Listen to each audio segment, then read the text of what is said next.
Good afternoon. Welcome to this Tuesday edition of Wire to Wire. Another beautiful day, so the spirits are high. The card is fantastic here today. We've got 9 on tap. Main track fast. Turf course remains rated firm. Turf rail set this week at 24 feet. Sunny, and again, temperature-wise, another beautiful one. I know. My dad didn't believe me. I was telling him yesterday, I go, man, it's going to be mid-70s, 78 down in Shelbyville. It's going to be a wonderful day. So very good weather. Much looking forward to it. Fast, firm, and 24 feet is the rail. The official race day forecast, that time here on Wire to Wire for the pre-race show, where we check in with our friend Chris at WRTV6 for an official look at the weather for our 9-race program here today. Chris, we always appreciate you joining Rachel and I here on Wire to Wire. How are things looking in the skies above Shelbyville? Connecting our communities with stories that matter. This is a WRTV update. It'll be a really nice day, but warm by mid-October standards. Plenty of sunshine to be had as temperatures climb back into the mid, even upper 70s. We'll likely hover around 76 through 4 to 5 p.m. Cooler if you're back tomorrow. A couple clouds work their way in and temperatures drop in a big way with highs near the 80-degree mark this afternoon. By tomorrow, back into the low 70s. Still a dry stretch, but looking a little more gray here. John, back to you. All right, Chris, appreciate the forecast. Yes, we'll be back racing Wednesday and Thursday, and that'll wrap up this 4-day stretch. Then no live racing ahead this Friday, Saturday, Sunday, and Monday will be dark too to pave the way for Indiana Champions Day. And more about the big day coming up here on the 25th in just a moment. Got to give a shout out. Of course, we think about the winners here this season, the likes of the greatest stakes winners, Tip Top Thomas and Clico winning the Grade 3 Indiana Oaks, presented this year by the Daily Racing Forum. But how about Boitano?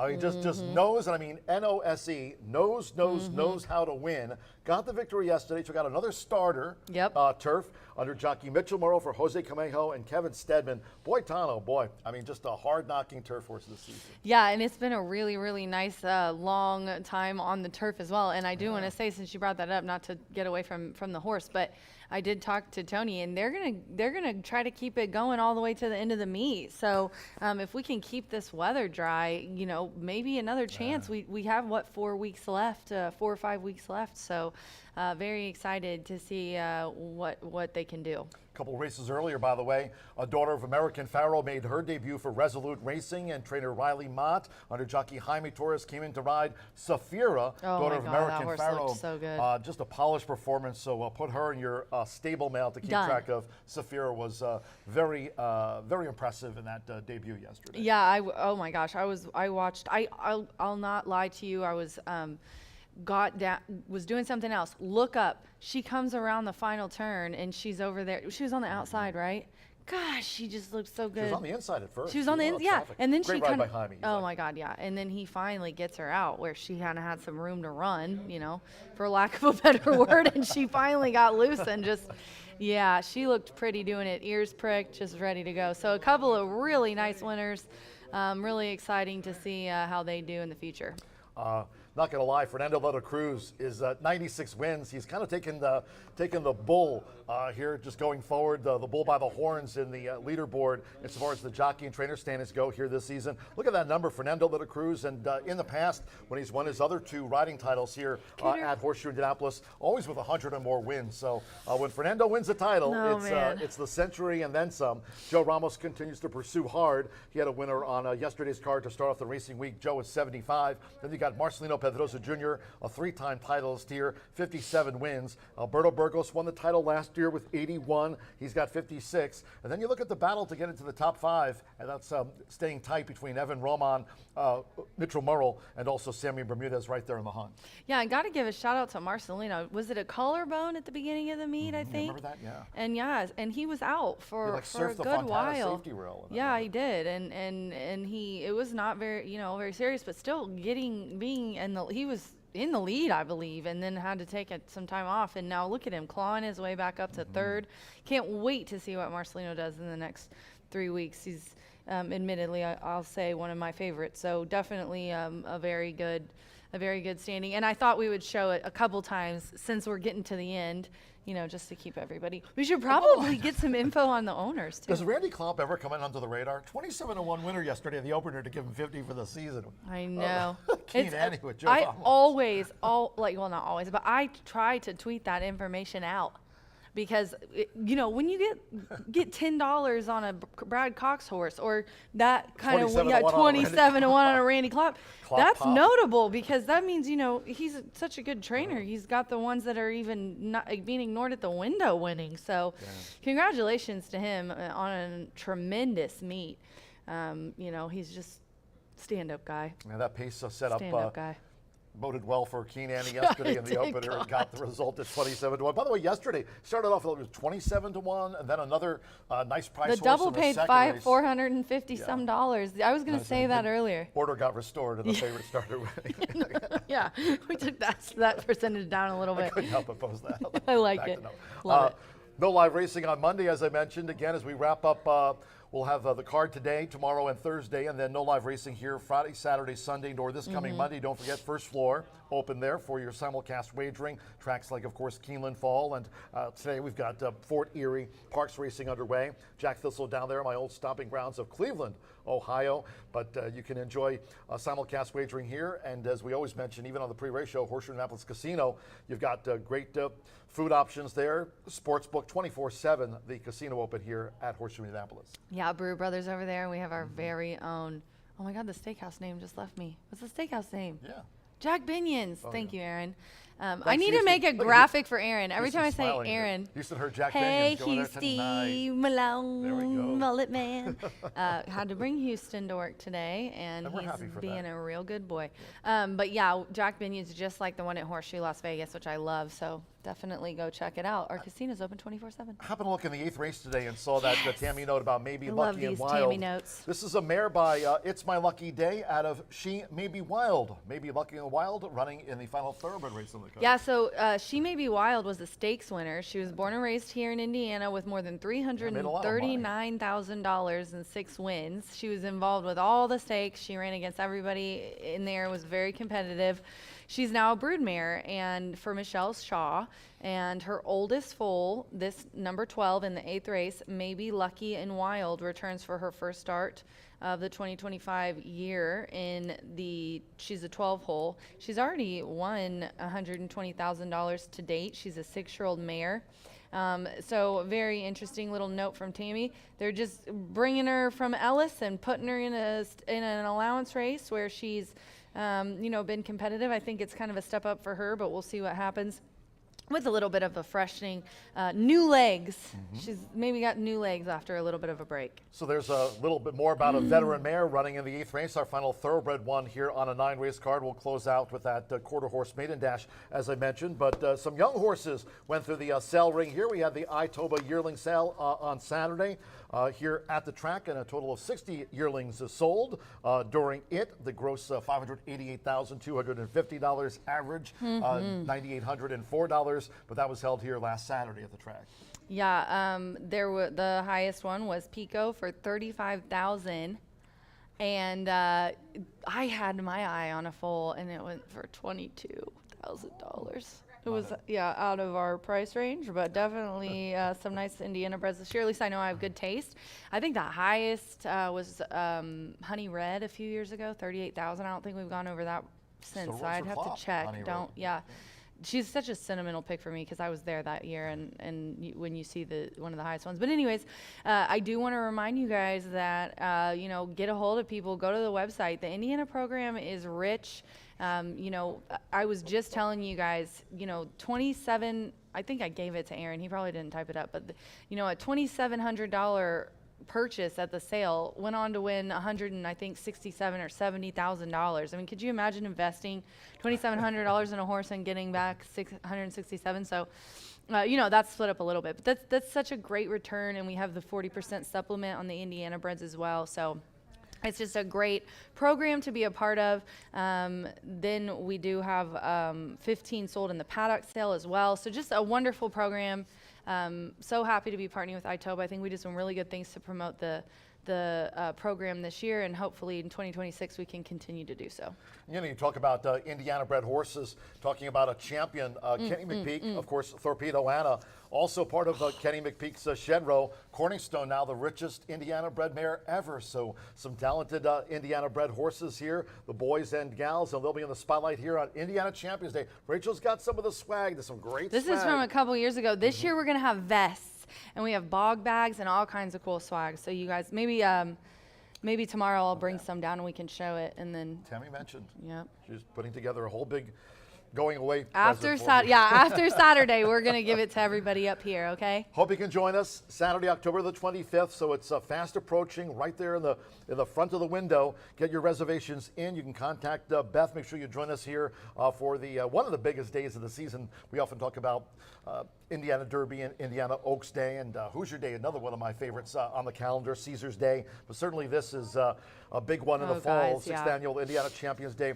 So we're talking about the great thoroughbred and quarter horse racing. And by the way, the quarter horse side of things, purses right at the $1 million range. So even the Indiana 1.7 million. quarter horse spread program continues Over to $1.5 just million. Can you grow believe that? and grow here in Indiana. the state. Cigar roll, that's why I came. Cigar rolling station, Magic Mirror. I thought you came for me. Well, No, I'm there's just kidding. That's part of the contract that Erica, wrote out for me there. Magic Mirror, selfie station, food trucks, Winter Circle promotions, much more. Again, I mentioned Beth. You can contact for reservations 317-421-8801. Just absolutely looking forward to this day. And if we could just, Chris, if you could just give us a forecast, somewhat closer, maybe a little cooler, that'll be fine with me for Indiana Champions Day. Yes, please do. And it's going to be a wonderful day. He just mentioned all of it, but it's going to start at 11 a.m. It usually starts at noon. So be sure to join us on Saturday. We'll have a regular post time for a special day as we salute all of our veterans. We certainly appreciate all of you that served our nation. Veterans Day here on November 11th. We'll have a special $2,500 Veterans Day Legends Handicapping Contest, courtesy of the Indiana HBPA. Of course, they sponsor daily the $1 Late Pick 4. We appreciate all they do for us here at the track, and certainly what our veterans have done to defend our nation. Yeah, we are going to be raising money for the Pick 5 Challenge. Thanks to all of our handicappers. I got Andy roped into it this year because she crushed it on the Silks and Roses bet. And definitely all the group that has come back. Louis was just talking about how happy it was. I think we ended up finding a person on X that we're going to use for, but we honor veterans for each race as well, and it is a wonderful program that we support the homeless veterans of downtown. My best friend Heather works in Veteran Affairs as well, and she supports that one. And so I just know a lot about how great and the great work that they do there to get those veterans benefits and get them taken care of after they serve. So if you would like to donate, just go to Homeless Veterans, that website right there of Indianapolis, and they'll take care of you. If not, I'm going to do, so I want to remind everybody before we go, I'm going to do saddle towels. I talked to Eric in the meeting the other day, and he gave me the okay. I think, though, after doing it the first year, we're going to up it from 50 to 60, 65, because I found out that it costs me like $13 just to send it. So really, it still will be 50, but it ends up costing us so much money to send them that I thought, hey, let's just add, because people, 9 times out of 10, almost everyone said, I'll do 50, and what do you want me to pay for shipping? And I didn't learn that it was almost $13 until after I sent them all, and I didn't want to like add it last minute. So I'm going to include it this year. Watch my X account. I think next week we're going to start promoting that, and we'll do the blankets leading up to that. Or I'm sorry, that week of Veterans Day, after Champions Day, leading up to the event. Yeah, and again, 365 days a year. Veterans, we appreciate all you've done for our nation. In fact, my father was an Air Force veteran during the Korean War period of time. My grandpa was a Marine. Oh, yeah. Semper Fi. Yep. Hoorah. Thank you to our big sponsors of racing here at Horseshoe Indianapolis, Woodford Reserve, Tequila Aradora, also Breed Houston's Development. best friends here. He's chef. He loves Josh. Murphy Trailer Sales. Don't forget, terrific customer service and loyalty since 1984. You can reach out to them at 765-361-8803.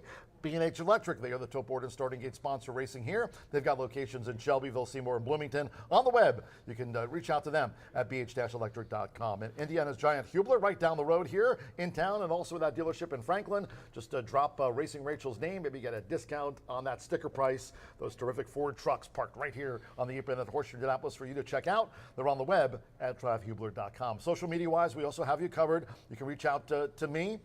There, just popped in at John G. Dooley. Martha Clausen will be along during the 6 o'clock hour to talk about our final quarter horse dash of the day.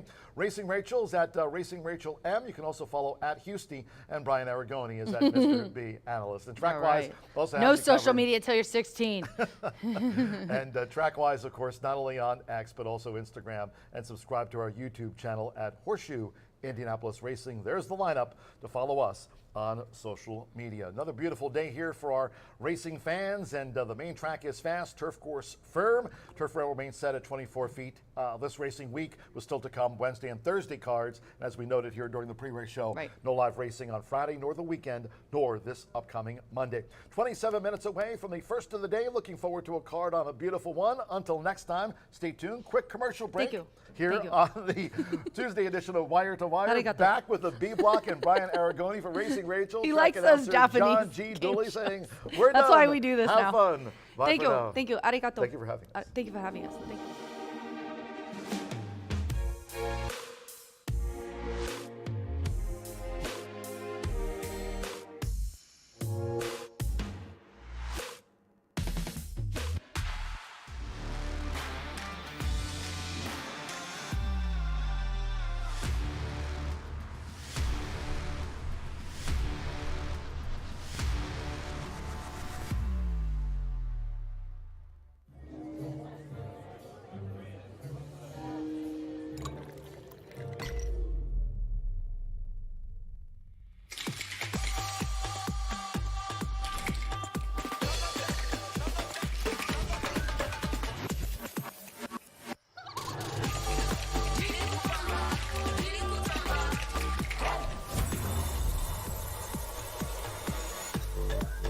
Tequila Herradura. Extraordinary awaits.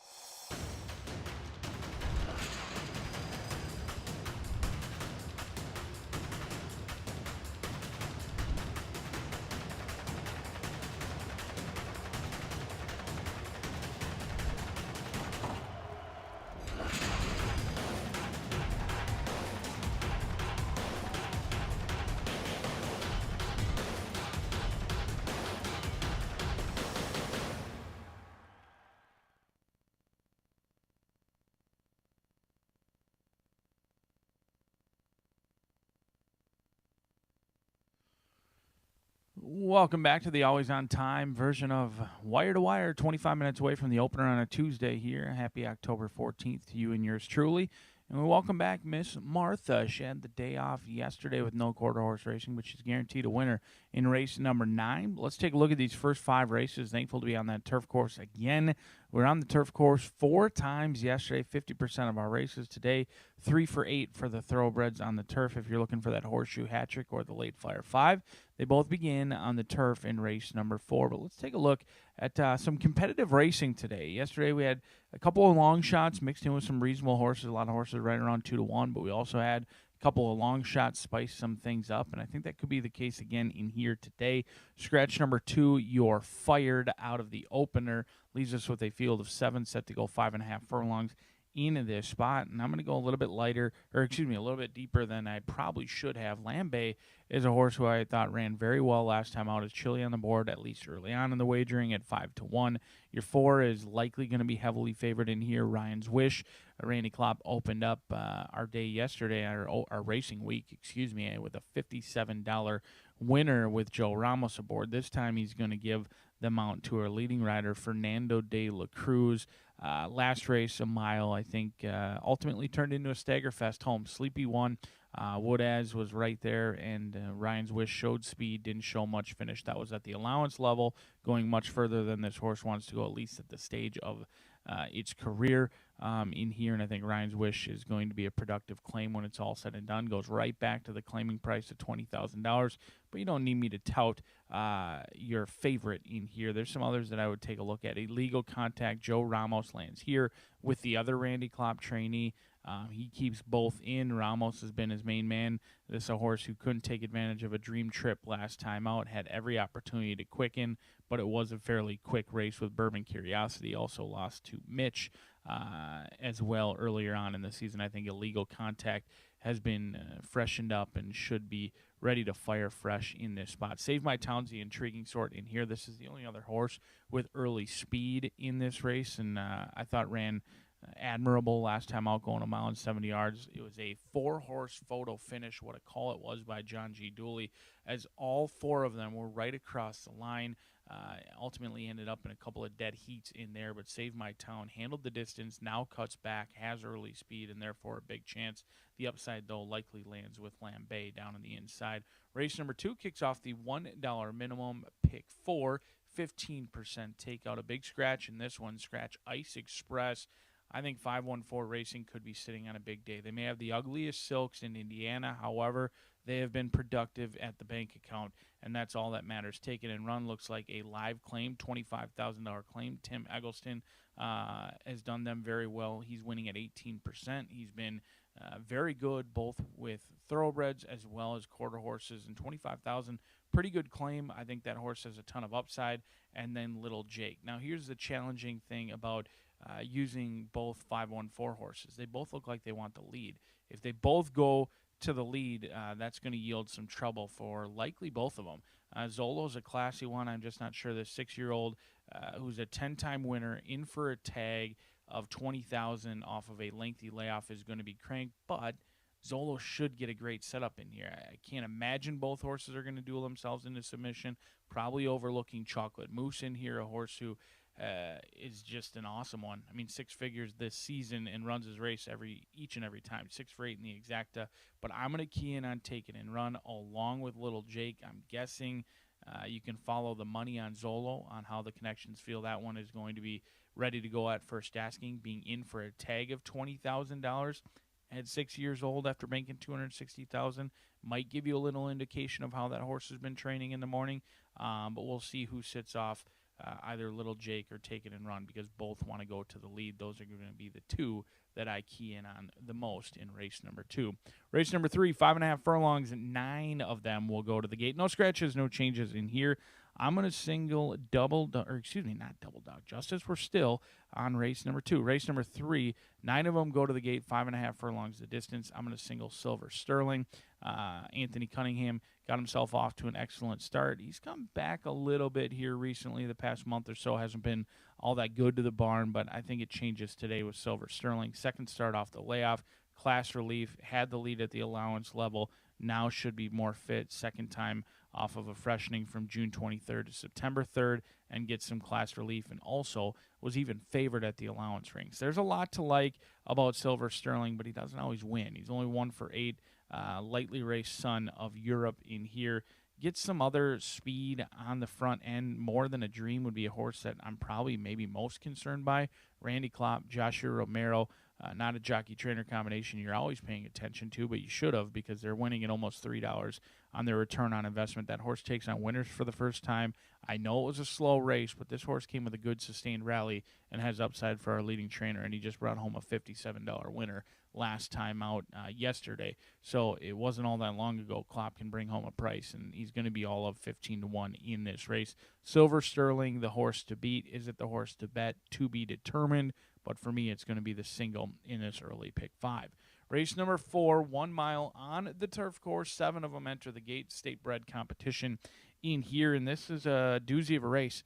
I could not figure this race out. Goody Two Socks is a horse who's really improved each and every start here at Horseshoe Indianapolis. This horse was not much earlier on in the summer. Tried the turf, became kind of a new animal. Lunar Lace is what she is, the 5-year-old gray mare. She's 1 for 19. She can absolutely win this race. She has some running lines that would win this race. There's upside in Ace of Cats, Tony Granitz, Santo Sanger. Sanger got home a long shot winner for post position number 8. I can envision it right now. I don't believe I remember the name, but the horse came home at about 7-1, was claimed first out off of Brad Cox. Sanger was aboard that race, and Ace of Cats, the horse, gets the blinkers off. I've got notes, even though the Beyer speed figures are incredibly slow in those turf races. August 29th, back in 2024, this horse ran huge in a third-place finish behind Sweet Heat and Innis Lass, who's gone on to win multiple races. And then even though they finished 5th June 26th earlier this season, they were finishing up very well in what turned into a one-horse race. They finished 5th, beaten by 7 lengths. That number's a little bit misleading because your winner, Enchanted Melody, did go on to win by 5 lengths. So Ace of Cats is sneaky in this spot, as is Tamarack Square. Luis Contreras, who's brought his talents down from Woodbine, hasn't always had a ton of success on our turf course. He's primarily got most of his wins on the main track, but he does have a win with Tamarack Square. Jay Holden's only win of the season came with Tamarack Square, and this is a horse who has some sneaky upside today at 12-1. Unbridled Sabbath could be any sort in here for John Heron. There's a decent amount of speed. I think Goody Two Socks might hook up with Unbridled Sabbath. Maybe those two are just the best horses in here, but in an intriguing race, and a race that you could justify going a little bit deeper than maybe you're comfortable with in this spot, because it does kick off that late Fire 5 as well as that horseshoe hat trick in race number 4. Race number 5, let's take a look at this. Non-winners of 5.5 furlongs, no scratches, no changes, 10 of them set to go to the gate. Here's the deal. I'm using my top 3 selections, 2, 8, 9, in an effort to keep the cost down. There's absolutely a lot of horses that you could take a look at and make a case for in this race.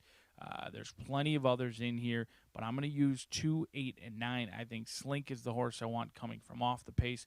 Mr. Oklahoma on the cutback with those ugly silks of 514 Racing. In the 3-year-old by Code West with Mitch Merle. That horse makes a ton of sense in here. On the cutback, Mr. Oklahoma ran big last time out with a nice middle move, just couldn't handle the distance, and then high probability is likely the horse to catch to cash in here. Turf to dirt, Kenny Miller. Miller's done himself very well. He just recently had a win, I believe, at Keeneland over the last 2 weeks, and he's been hot when he brings horses here to Horseshoe Indianapolis. Alberto Burgos going to be aboard for Diamond Club Stables. 2, 8, and 9 in a race that could be absolutely wide open. We've got an awesome day of racing here at Horseshoe Indy. 8 opportunities for the thoroughbreds, 1 quarter horse that is guaranteed to be a winner from Martha Clausen. And the best in the business, John G. Dooley's made his way up to the announcer's booth.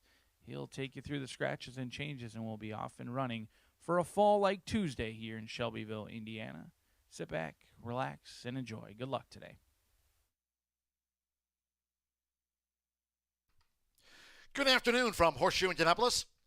Hello now from the broadcast booth. Great to have you with us today. Track announcer John G. Dooley. 9 races carded on a beautiful one. Sunny skies, temperatures in the mid-70s. Main track fast and the turf course rated for turf rail this week set at 24 feet out there on that Caesars course. Fast and firm. If you have your programs nearby. Okay, let's take a look at the changes and corrections on today's racing program. Opening sprint starts the 50-cent early pick 5. Scratch at the top of the card, number 2. You're fired. Number 2. You're fired. Has been scratched. There are no rider changes. Number 8, To Fly and Fight. Add 2 pounds to the listed program weight. And noting To Fly and Fight is a first-time gelding. Designation FTG. First-time gelding. Number 8, To Fly and Fight. Turning to the second race. And in the mile. Scratch number 7, Ice Express. Number 7, Ice Express is out to the mile. In the third, here in this sprint, no scratches, no jockey changes. Number 7, Mama's Wish. Noting Jose Gutierrez now claims a 5-pound apprentice allowance. Corrected weight, single bug, 114, weight correction for the 7, Mama's Wish. And the fourth of 9 carded, and the first of those on the turf course. Start here the $1 horseshoe hat trick all turf pick 3. Here in the turf mile, number 7, Unbridled Sabbath. Once again, correct the weight, single bug, 114. Jose Gutierrez now claims a 5-pound apprentice allowance. After the turf mile, sprinters in race 5. Start here the $1 late pick 4, daily presented by Itoba. Number 3, Chanakee, add 3 pounds to the program weight. Number 10, Freaky Z, corrected weight, single bug, 117. In the 6th race, maiden turf, scratch number 4, Bridgeport, and take out the 14, Milvin. 13, Mischief Lily draws in, and the jockey will be Mitchell Murrell. Mitchell Murrell on the 25 race maiden. 13, Mischief Lily draws in, scratch 4 and 14. Number 5, Tuta Bella, corrected weight, single bug, 117. Now in the 7th race, here in the sprint, no scratches. Number 7, MB's Money, a jockey change to Edgar Morales. Edgar Morales rides the 5-time winner, the 7, MB's Money.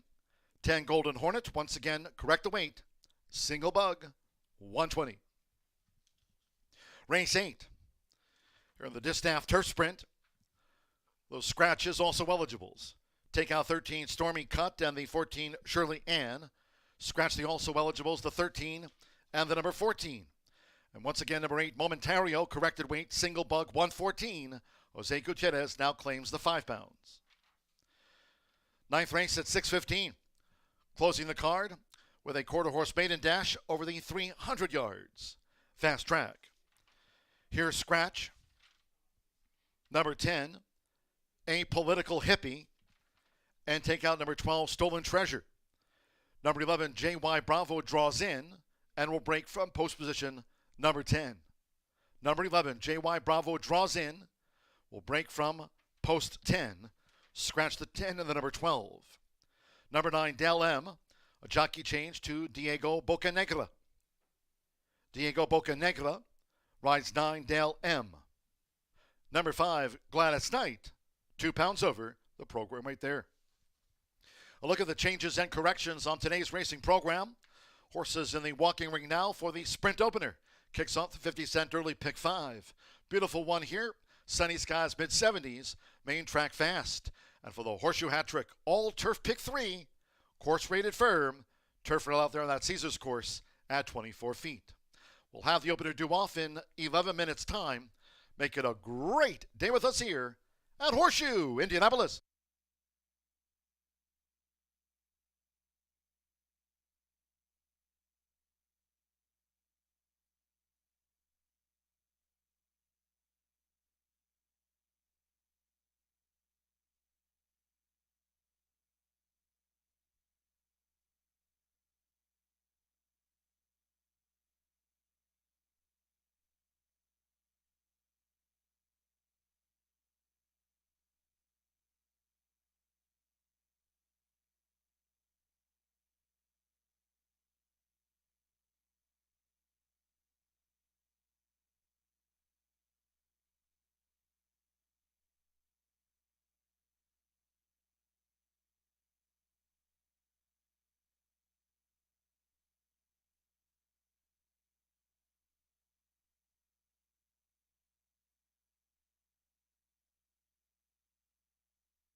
The horses stepping onto the track for the first race. The sprint opener at 5.5 furlongs, a field of 7. Number 2, You're Fired, has been scratched. Scratch the 2. Noting number 8, To Fly and Fight, 2 pounds over the program weight. And To Fly and Fight is a first-time gelding, designation FTG. Should be listed in your program. To Fly and Fight, the number 8. First-time gelding here in the sprint. Race 1 of 9 carded with exacta, trifecta, superfecta. The start of our rolling doubles, pick 3s, and the 50-cent early pick 5 starts here. Main track fast, turf course firm. Turf rail set on that Caesars course at 24 feet. Parading with 2 minutes to post time. 2 minutes.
We're now less than 1 minute away from post time. Sprint starts off the 50-cent early pick 5. Fast and firm. Less than a minute.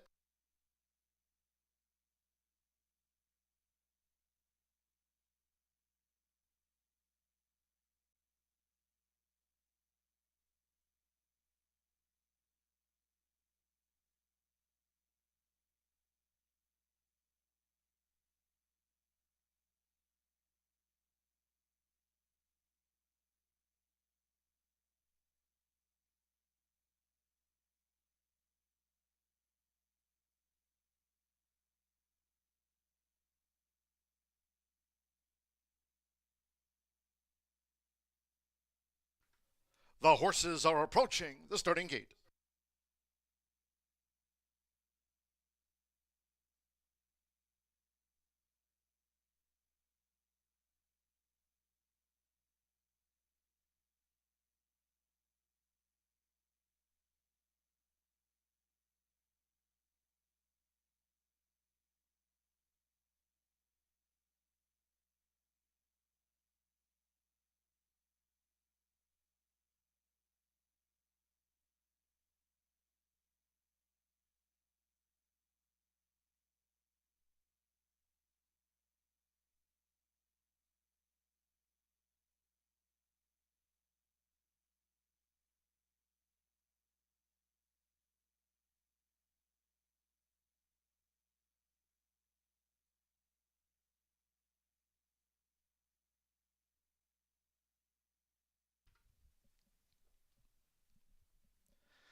The horses have reached the starting gate.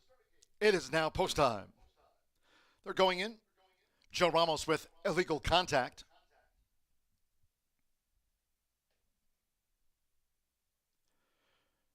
Joseph Romero with Lambay. Lambay is in.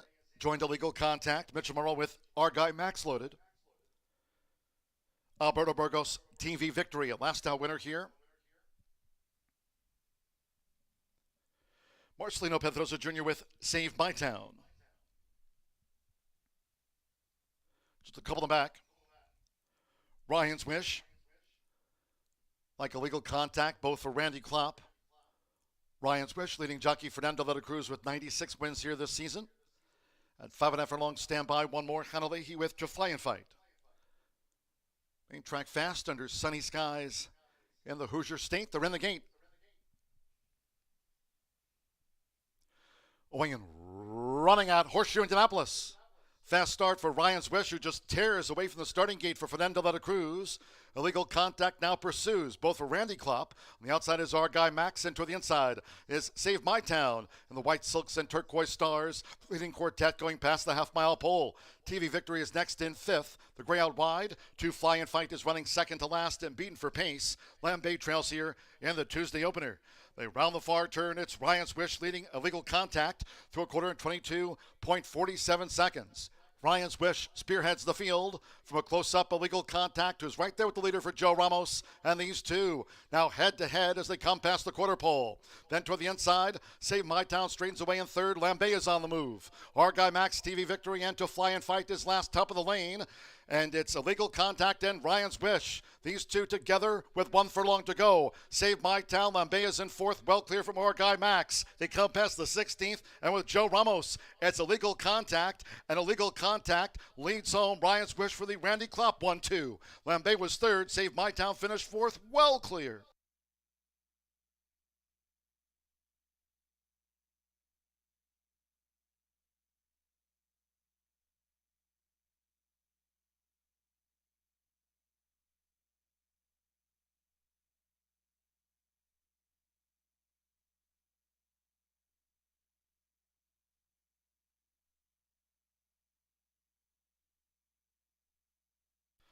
.104.49 after the first of the day. 104.49 seconds. Stand by for the run order from the judges. 5-4-1-3 posted in frame. First, number 5, illegal contact. 2-1 first. Number 4, Ryan's Wish. At 6-5 was the runner-up. Both are Randy Klopp. 1 Lambay at 5-1 third, and 3 Save My Town, 9-2 fourth. Hold all bets until official. Joe Ramos for the meet leader Randy Klopp at the top of the card. It's illegal contact at 2-1.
The result of the first race is official.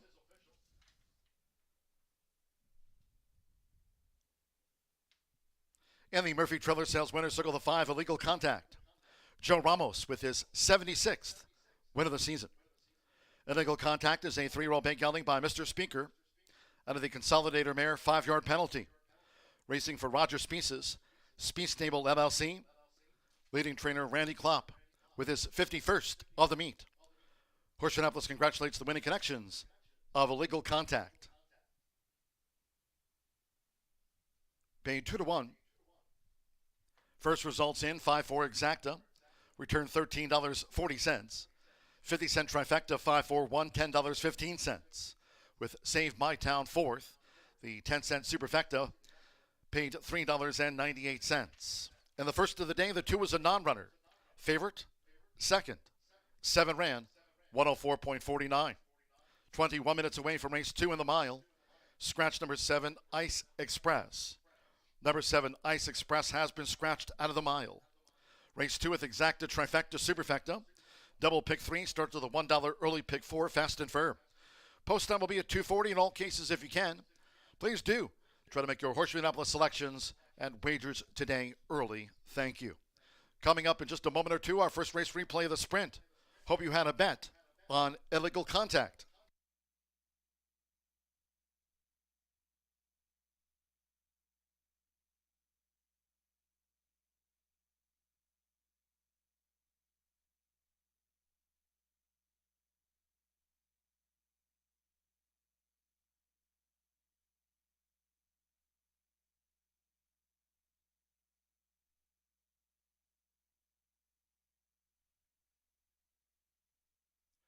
Away and running out, Horseshoe Indianapolis. Fast start for Ryan's Wish, who just tears away from the starting gate for Fernando de la Cruz. Illegal Contact now pursues, both for Randy Klopp. On the outside is our guy Max, and toward the inside is Save My Town. And the white silks and turquoise stars, leading quartet going past the half-mile pole. TV Victory is next in 5th. The gray out wide. 2 Fly and Fight is running second to last and beaten for pace. Lambay trails here in the Tuesday opener. They round the far turn. It's Ryan's Wish leading Illegal Contact through a quarter in 22.47 seconds.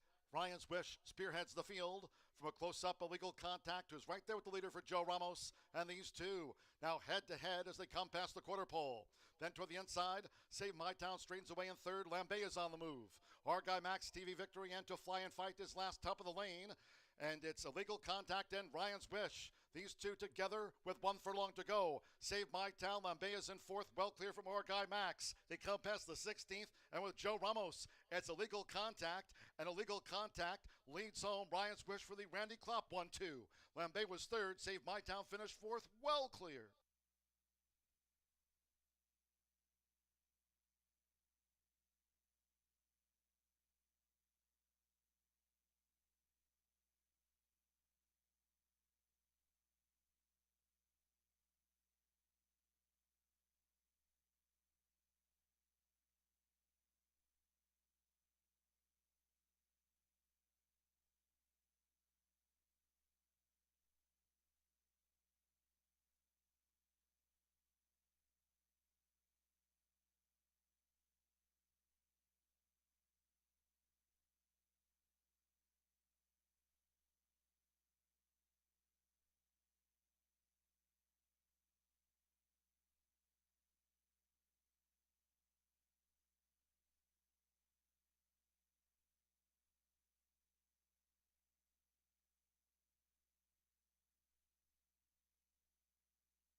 See the state's top thoroughbreds and quarter horses compete for year-end honors in the 6th Annual Indiana Champions Day, Saturday, October 25th at Horseshoe Indianapolis. Plus, enjoy a free cigar rolling station for those 21 years of age and older, along with handicapping contests, $3,000 mega bet wagers, winner's circle giveaways, and more.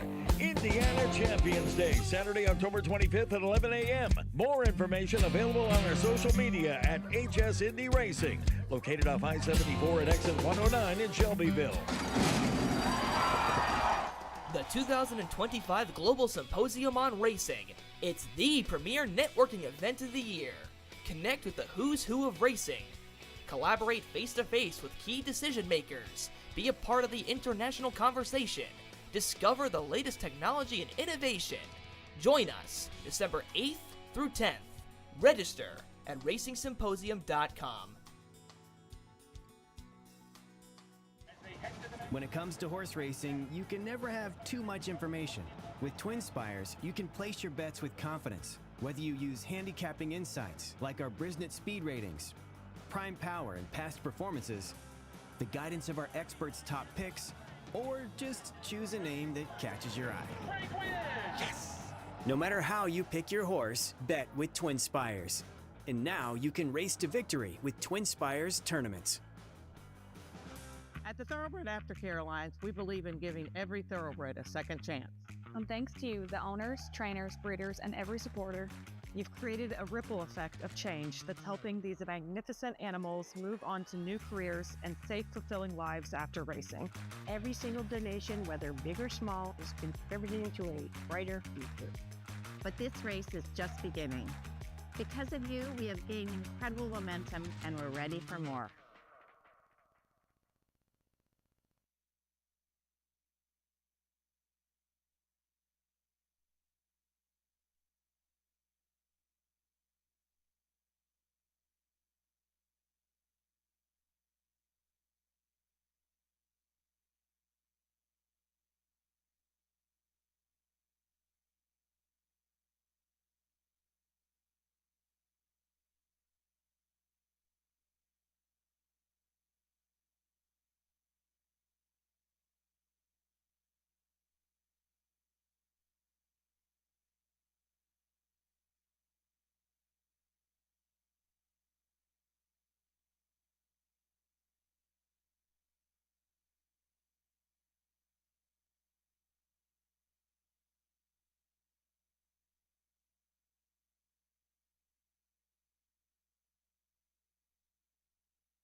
Nice opener for Ramos and Klopp. John and I were talking about on the pre-race show today. He had a big winner, 27-1 yesterday. Not that big in that race, but definitely keep your eyes on Ramos and Klopp. Let's talk about this second race. We're going to go over AI Allen's selections in here. The 7 is scratched. Ice Express out of here. A optional claiming for $20,000. A very nice group actually in this race. And you know, I really am rooting for Double Dog Justice. For my picks, though, I went 6-3-2, and Allen went 6-4-2. So we're going to start things off here with Little Jake. Mitchell Merle aboard for Tim Eggleston. He is 21% when he's going from dirt to turf. This is going to, or turf to dirt, I'm sorry. This is going to be a mile on the dirt here today. That last turf race was a mile and 16th and won though. So look at this horse. Go all the way back to last September for a whole year to end the year, a bunch of seconds. Debuted on May 7th with a second, then a win by 12 in an allowance. Just a tough guy. And AI Allen says, this gelding has an impressive record with a strong win in the last race over a similar distance of a mile and 16th. His early race pating is remarkable, 111. Any of those pace ratings that are over 100 are amazing. And then he breaks down all of the morning line. The trainer score is 74, which is really high. He's a leader. And then the spotlight rating takes all those into consideration and puts it together in a number. But yeah, so this is AI Allen's race 2 allowance optional claimer suggestions. And then we'll go to the 4, Chocolate Mousse. I didn't put the 4 in here, but a very nice option to go with. Sammy Bermuda's aboard for Klopp, who could get a training double here, get the early double on the Tuesday card. This is a 4-year-old gelding. We've got a high percentage trainer, got an 86. I like Brisnet and the DRF. But he says with a morning line of 5-2, this horse is one of the favorites. He's a tracker and tends to stay close to the leaders. And then Double Dog Justice, we just saw heading out there, probably about to walk over. Mr. Ray Paquette and his son Ray, 2 wonderful owners and trainers. He has a spotlight rating of 104, which is the highest of all of them. So combine all those things, and he's higher than most in here. He tends to run the middle of the pack, but has a decent late pace rating of 81, which could help him finish in the final stretch. So definitely a good race going into the second here. I, on the other hand, went 6-3-2, so just really quickly mention Take It and Run, Tim Eggleston, 514 Racing, Matt Kukowski, and Abel Cedillo. This one has a nice work coming into this race and probably will improve at shorter as the 6 legs up and heads to the track. Good luck.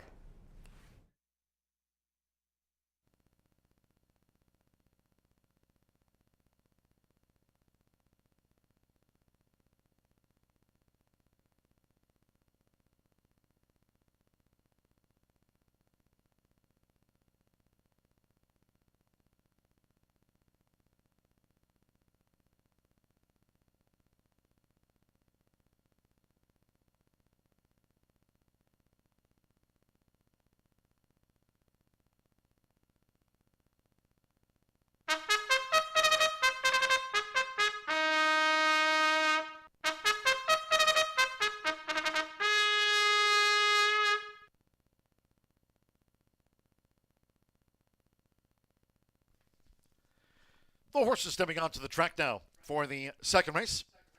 A field of 6 here in the mile. Scratch number 7, Ice Express. Number 7, Ice Express, has been scratched. Race 2 features Exacta, Trifecta, Superfecta. The mile starts another rolling double pick 3, and the $1 early pick 4 starts here. If you're just joining, fast and fair. 3 minutes to post time. 3 minutes.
Less than 1 minute away from post time.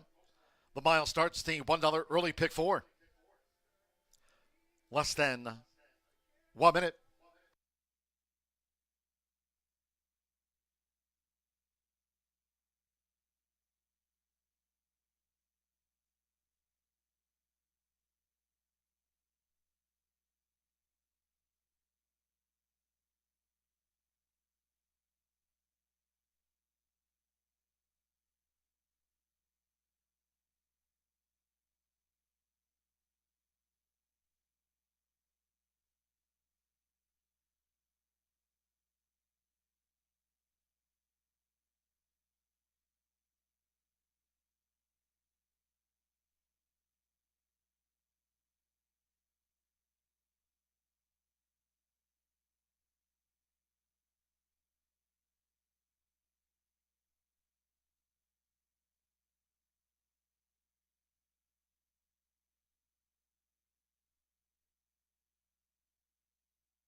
Late scratch. Number 4, Chocolate Mousse. Ladies and gentlemen, by order of the stewards, upon recommendation of the track veterinarian, number 4, Chocolate Mousse has just now been scratched from the mile. All wagers here on 4, Chocolate Mousse, refunds. There will be a consolation, 5 and 4 double. 5 and 4 consolation double. Those using number 4, Chocolate Mousse in the multi-race wagers starting on the first of the day. Those multi-race wagers transfer to the post-time favorite now. 5 and 4, consolation double. Scratch the 4, Chocolate Mousse.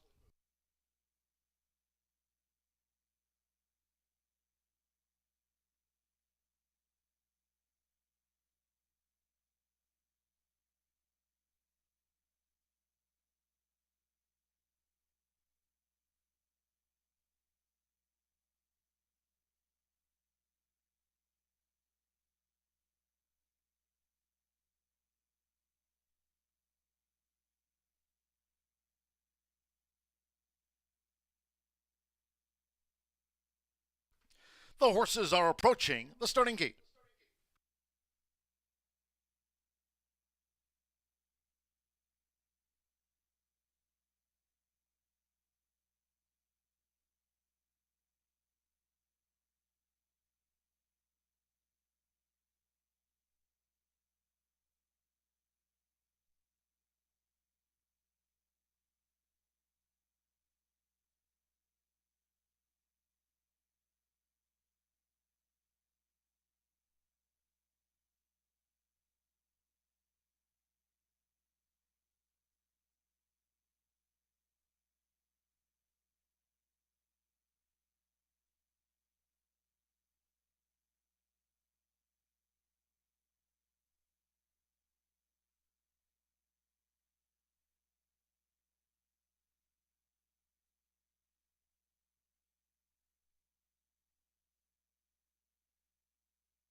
The horses have reached the starting gate. It is now post time. Loading in front of starter Ray Kuick, Fernando de la Cruz with Positive Change. The first of 5 to move into the starting gate here. Double Dog Justice, Joe Ramos riding for the opening double. Now Abel Cedillo with Taken and Run. Chocolate Moose, the 4, a late scratch. The 4 is a non-runner here in the mile. 2 back, Rodney Prescott with Zolo. 1 more, Little Jake with Mitchell Murrell. Like Taking a Run both for Tim Eggleston and 514 Racing. Seconds of the day, they're in the gate. They're off, Taking a Run. Hopped away to a lightning quick start. Here comes an early bid by Little Jake. Zolo toward the inside, Double Dog Justice, and Positive Change has dropped back to last as they enter the first turn, being led by Taken a Run with Abel Cedillo. Taken and Run locks down the early lead at the 6.5 as Little Jake follows, going to the back. Zolo's running in third, and then a keen Double Dog Justice joined out wide by Positive Change. It's Taken and Run. Going up the back of the track, the first 2 of 8 furlongs in 24.34 seconds. Taken and Run leads the mile and is wide into a 4-length lead on Little Jake, who continues in touch there for Mitchell Murrell. Zolo running in third for Rodney Prescott, now making this run past the half-mile pole. Then on the outside is Positive Change for Fernando de la Cruz, and with Joe Ramos, Double Dog Justice in the pink.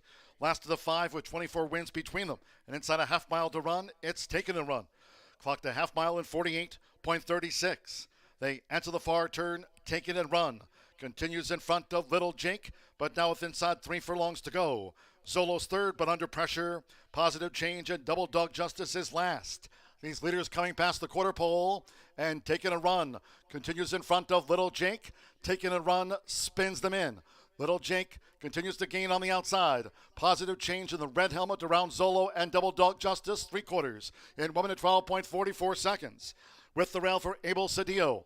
Taken and Run continues to hold on to this lead. 4 lengths in front of Little Jake past the 16th. Positive Change, Zolo, and Double Dog Justice. It's Taken and Run, and all the way winner. Little Jake for that Tim Eggleston 514 Racing 1-2 finish. Positive Change was third, then Zolo and Double Dog Justice.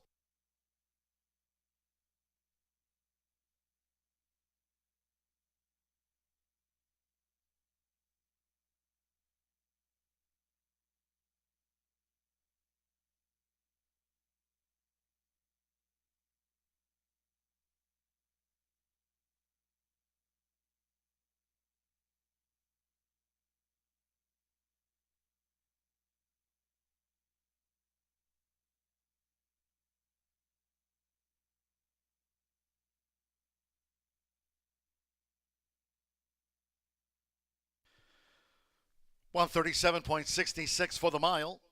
137.66. 3615 Taken and Run. Eva Money favorite first. 6 Little Jake completes the Tim Eggleston 514 Racing Exacta. 1 Positive Change at 18 to 1/3, and number 5 Zolo at 7 to 1/4. Abel Cedillo gets it done. Taken and Run. And Eva Money.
Returning to the Murphy Trailer Sales Winner Circle, number 3, Take It and Run with Abel Cedillo. Take It and Run is a 4-year-old dark bay or brown gelding by Run Happy. Out of the Pioneer of the Nile mare, Take It Back. Tim Eggleston trains for Matt Kwiatkowski's 514 Racing LLC. Take It and Run leads home Little Jake for the 1-2. Tim Eggleston, 514 Racing finish after the mile. It's official.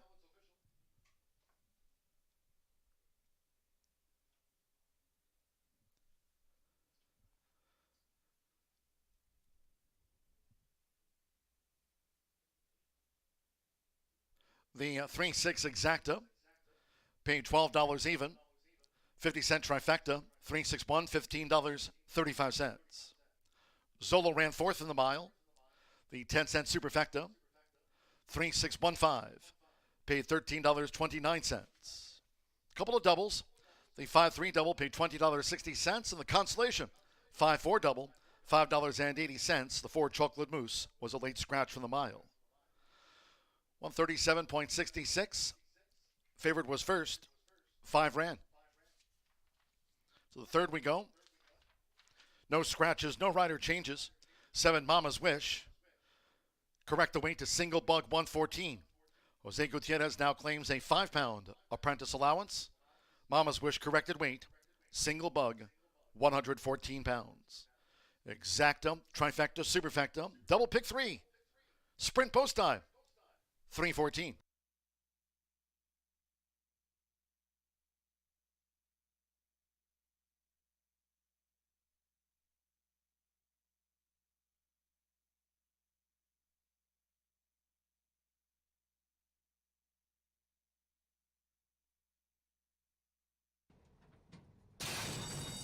They're off, taking a run.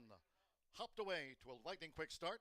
Here comes an early bid by Little Jink. Zolo toward the inside. Double Dog Justice and Positive Change has dropped back to last as they enter the first turn, being led by Taken and Run with Abel Cedillo. Taken and Run locks down the early lead at the 6.5 as Little Jink follows, going to the back. Zolo's running in third, and then a keen Double Dog Justice joined out wide by Positive Change. It's Taken and Run. Going up the back of the track, the first 2 of 8 furlongs in 24.34 seconds. Taken and Run leads the mile and is wide into a 4-length lead on Little Jake, who continues in touch there for Mitchell Murrell. Zolo running in third for Rodney Prescott, now making this run past the half-mile pole. Then on the outside is Positive Change for Fernando de la Cruz, and with Joe Ramos, Double Dog Justice in the pink. Last of the 5 with 24 wins between them. And inside a half-mile to run, it's Taken and Run. Clocked a half-mile in 48.36. They enter the far turn, Taken and Run. Continues in front of Little Jake, but now with inside 3 furlongs to go. Zolo's third, but under pressure. Positive Change and Double Dog Justice is last. These leaders coming past the quarter pole, and Taken and Run continues in front of Little Jake. Taken and Run spins them in. Little Jake continues to gain on the outside. Positive Change in the red helmet around Zolo and Double Dog Justice, 3/4 in 1 minute 12.44 seconds. With the rail for Abel Cedillo. Taken and Run continues to hold on to this lead. 4 lengths in front of Little Jake past the 16th. Positive Change, Zolo, and Double Dog Justice. It's Taken and Run, and all the way winner. Little Jake for that Tim Eggleston 514 Racing 1-2 finish.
Moving right along here at Horseshoe Indianapolis, already a handful of minutes away from race number 3, back on the main track yet again. We'll kick off some turf racing with the upcoming 4th race. 4, 6, and 8 going to be on the turf. We'll welcome some big fields. But speaking of big fields, 9 horses for the sprint in here, non-winners of 2. And after a long season that began in mid-April, still plenty of non-winners of 2 to fill up the starting gate in here. And I'm going to look no further than your current favorite, Silver Sterling, a 4-year-old gray by Europe, who's lightly raced at 4 years old, only making start number 9, has 1 win, 2 seconds, and a third to his name, and getting a ton of class relief in here is Silver Sterling, in for a tag for the very first time in the career, has always run at the allowance level and protected, even went off favored 2 seasons ago on Indiana Champions Day in the Crown Ambassador Stakes. Went off at 7-5, showed speed, didn't show much finish before giving way to Cringe and Kingsbury Road, who's a multiple stakes winner since that race. They took all of 2024 off. They came back protected earlier this season, and if you were following the first race after a lengthy layoff, it wasn't very good. Broke slow, moved up mid-turn, and really got tired. Since then, things have gone in the right direction. Picked up a third-place finish back in May. Another slight hiccup between June 23rd and September 2nd. Was the beaten favorite last time out at 9-5. But I think Silver Sterling gets in with his buddies today. Second start off of a brief freshening. Gets some class relief. Sammy Bermudez keeps the hopes alive for Silver Sterling in here. Can go to the lead, but certainly does not need the lead. They may be the quickest of this group. I think they'll be very close, drawing down to the inside. I'm not sure they necessarily want to take back or try to rate as they did last time out. We'll see if they are stronger and more fit today, but the class relief alone makes this a big player. 9-5 on the board, was projected earlier to go off as low as 1-2, but it looks like those projections are continuing to go up, at least if you're backing this horse. 4-5 right now on Silver Sterling for the projections, 9-5 on the board. But the main foe in here is kind of the fresh face to this group, and a lightly raced 3-year-old fellow gray in the starting gate is More Than a Dream. Randy Klopp's been red hot. Not only has he been red hot all year in continuing to keep John Herron, who's right on his heels at arm's length, but he's been hot this week. He had a $57 winner yesterday. He won our opening race here with the other Klopp. He entered in 2 in race number 1, and the 2-1 beat the even money shot in here. But More Than a Dream takes on winners for the first time. Won at the $20,000 level last time out. Lost to What Now Daddy on debut at the maiden special weight level. That horse took on winners and did win 2 in a row for What Now Daddy. And then September 30th does come back with a little bit of a short rest in here, only 2 weeks rest. But More Than a Dream came with a good sustained rally. And Silver Sterling does have a little bit of stop to him. And More Than a Dream picked up some nice momentum midway around that turn. And even though the final time was relatively slow at 113.27, I was visually impressed with what More Than a Dream did, and I think there's plenty of upside in here with the fellow gray More Than a Dream. 7-1 right now, cut in half off that 15-1 morning line. But a horse taking more than a sneaky amount of action, at least early on in the wagering, is Barkabilly for Bob Pompel, only making his 5th start this season here at Horseshoe Indy. He teams up with Alberto Burgos. Pompel doesn't have the biggest stable by any means, but when he's sent horses to Horseshoe Indianapolis, they have often done very well. This son of Saba is 1 win from 11 starts with 3 second-place finishes, but I was kind of impressed with what Robert Pompel has been able to do here at Horseshoe Indianapolis. He's won a couple of races here over the past couple of seasons, and when he does, it's usually with Alberto Burgos aboard in here. So we'll see if Barkabilly can get back to his winning ways.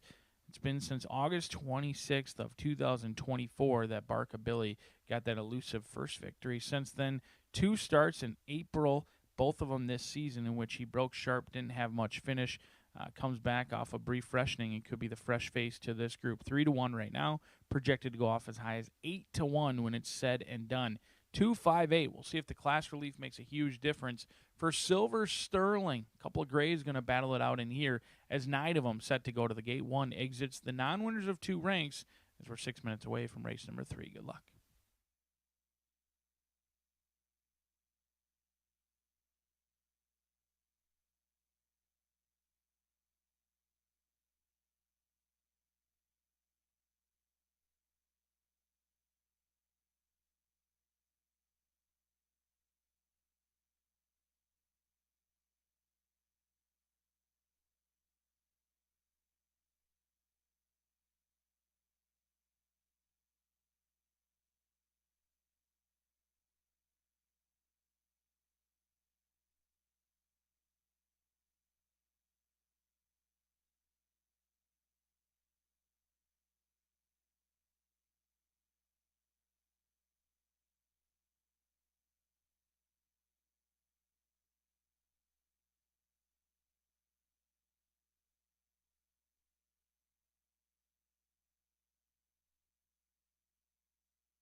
the horses stepping onto the track for the third race.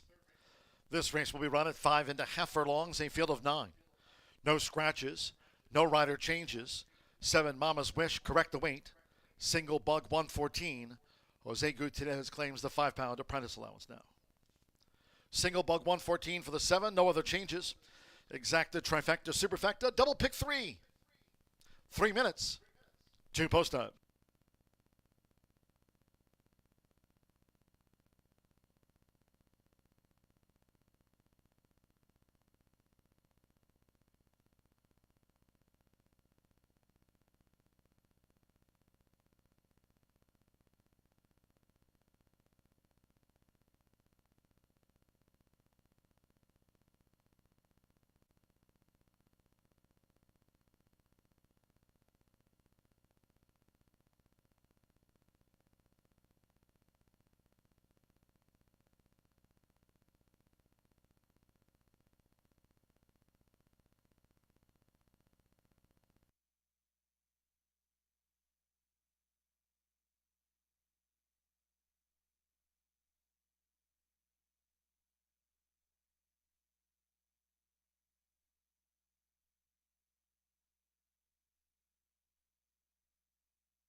Less than 1 minute 2 post time.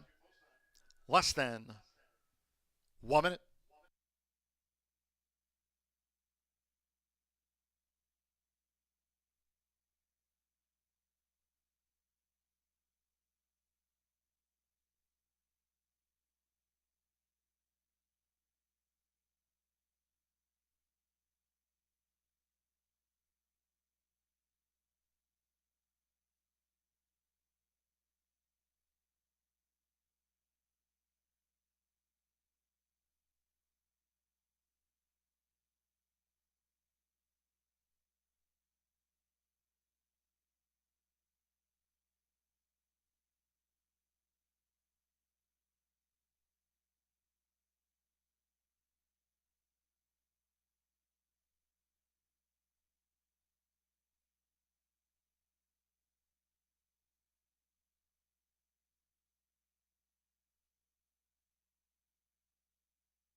The horses are approaching the starting gate.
The horses have reached the starting gate.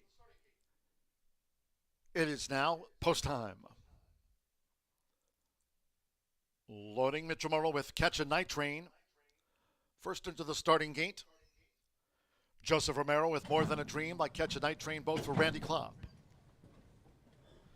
Now Sammy Bermudez with Silver Sterling. Southwick. Joe Ramos won the opener. Illegal Contact and Take It and Run, our first two winners. Now Ronnie Prescott with Imminent Forecast. Mama's Wish, Jose Gutierrez claims the 5-pound apprentice allowance. Mama's Wish going in. Evan Roman with Tank Walk drew 4. At 5.5 furlongs, 2 back. Alberto Burgos with Barkabilly.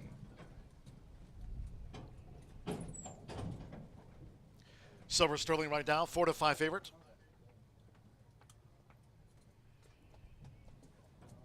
One more. Concho's Prayer, Andres Aloha, Tim Eggleston, and 514 Racing going for a double. All in line.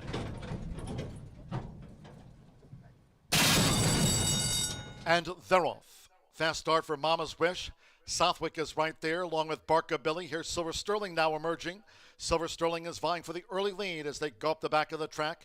Right there on the outside of Silver Sterling is Imminent Forecast, and Southwick tracks them from third. Concho's Prayer fourth on the far outside. They've made a break from Catch a Night Train with the rail. Mama's Wish is wide at the 3.5. Tank Walk between horses. Barkabilly second to last, and More Than a Dream trails. They round the far turn at Silver Sterling. The quarter 22.27 seconds, 3 furlongs to go. All in search of a second win. And Silver Sterling leads the way from Southwick as they close in on the quarter pole. Imminent Forecast showed speed. Straightens away in third from Concho's Prayer. 5 lengths back to Catch a Night Train. Wide Mama's Wish. Then between horses, More Than a Dream tries to gain ground. And that was More Than a Dream. We've had a spill. More Than a Dream has unseated. He's gone down More Than a Dream. Unseated Joseph Romero. It's Silver Sterling clear past the 16th from Southwick as they come down to the finish. Sammy Bermudez and Silver Sterling to win it from Southwick. Catch a Night Train third, and then Concho's Prayer and Mama's Wish.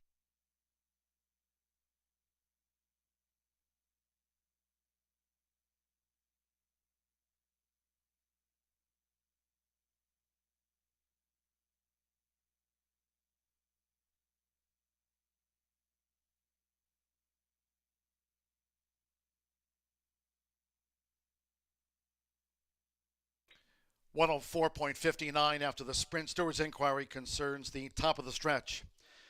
And the 5, More Than a Dream. Equine staff tending to More Than a Dream, and staff also tending to Joseph Romero on the track.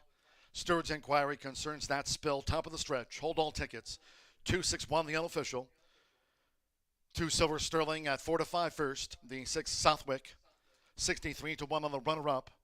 The 1 Catch a Night Train third. Stand by for the 4th. Inquiry concerns the spill, top of the stretch.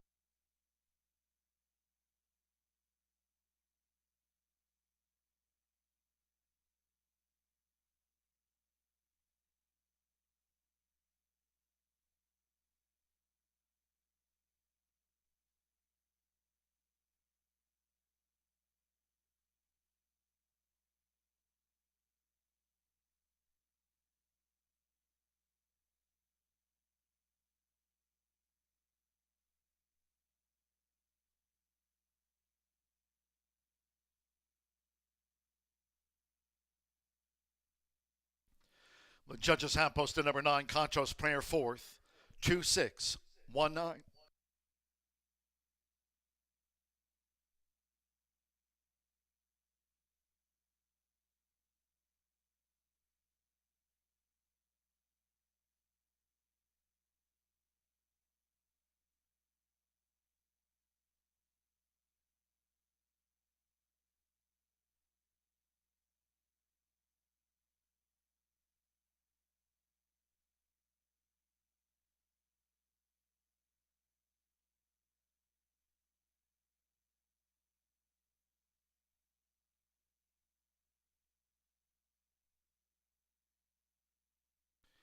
Once again, do retain all tickets until posted official.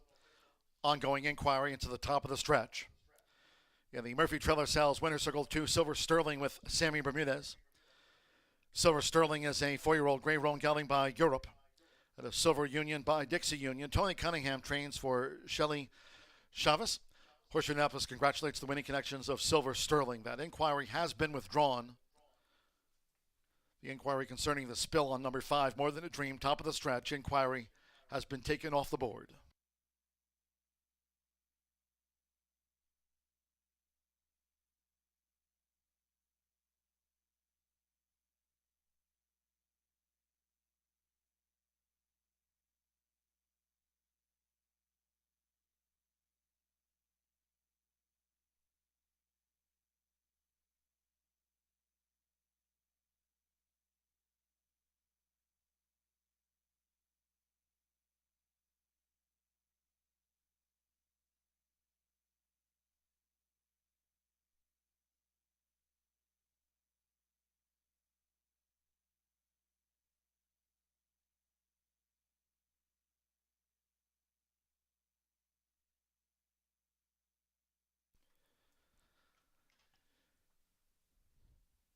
And again, after an inquiry into the top of the stretch and that spill involving 5, More Than a Dream, no action taken by the stewards. No infraction to warrant any disqualification.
The result of the third race is official.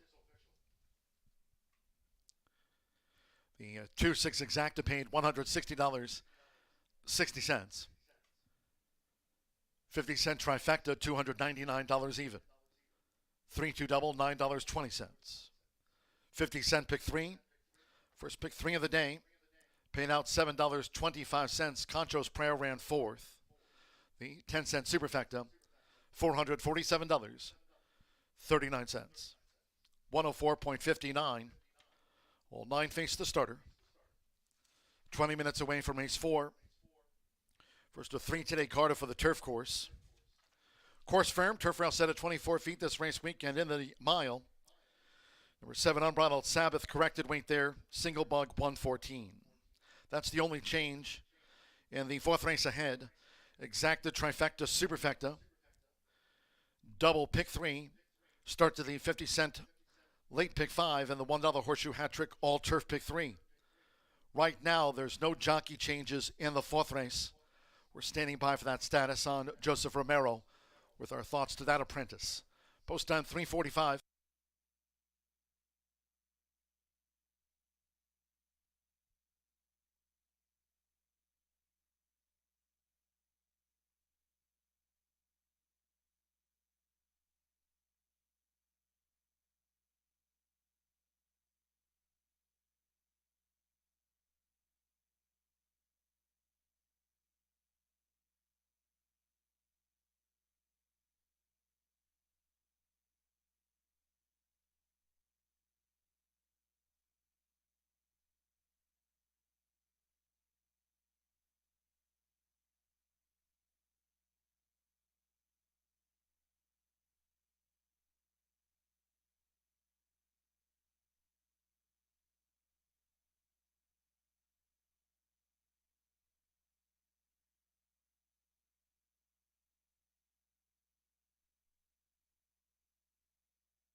Ladies and gentlemen, for information in this upcoming fourth race, number 2, Flower to jockey change to Joe Ramos. Waive the apprentice allowance, make the corrected weight there now 121. That jockey change just in the turf mile. 14 minutes away from our 4th of 9 on the card. Number 2, Flowered. Make the jockey Joe Ramos. Waive the apprentice allowance, corrected weight 121.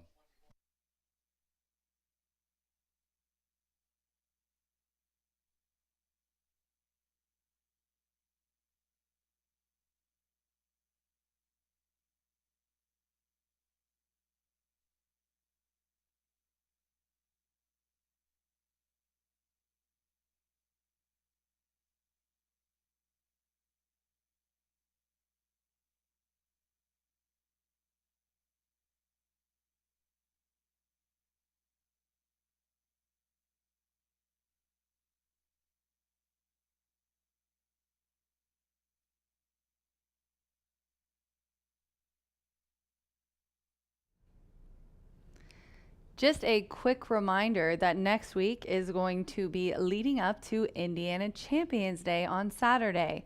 So our racing week will look like this. No racing Monday. We will race Tuesday, Wednesday, Thursday, and Saturday. No live racing this Monday, October 20th. We will resume on Tuesday, Wednesday, Thursday, and Saturday, which is Indiana Champions Day, first post of 11 a.m. During the week, we will have the regular post of 2:10 p.m. So no racing Monday, Champions Day on Saturday next week. Good luck.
Horses joining us here in the paddock for the upcoming 4th race. Kicks off that late fire 5 along with the Horseshoe hat trick, 6 minutes away from being back out on that turf course for the 5th time already of the week. Tuesday, we've got 3 more today, 4 yesterday, so still getting plenty of usage out of that turf course. 3-year-old fillies bred in the great state of Indiana, set to battle it out in here. No scratches, no changes. Currently 2 horses vying for favoritism between the 3 Goody Two Socks and number 4 Lunar Lace. A surprise off that 8-1 morning line, but yours truly is going to go a completely different direction. Tony Granitz owns and trains Ace of Cats with the blinkers off. Has tried the last 2 races with the blinkers on, an 8th place finish and a 5th place finish, and never got out of last place last time out at the non-winners of 2, claiming ranks sprinting on the dirt. However, despite what the buyers may suggest, I think this horse has run some sneaky good races on the turf. And in fact, if you are a buyer speed figure person, the 3 best races of this horse's careers have all come on the turf. I thought dating all the way back over a year ago, August 29th, back in 2024, in which they showed good speed. They ran a huge effort, losing to Sweet Heat and Innisfree Lass, who both have gone on to win numerous times since then. Earlier this season, June 26th, going 7.5 furlongs on a yielding turf course. They were finishing up very well, even though they finished 5th, beaten by 7 lengths. It was misleading because Enchanted Melody did win that race by 5 lengths. So it was a bunch finished behind, and they were running on best of all. Ace of Cats is a horse who certainly has some upside. 1 for 10.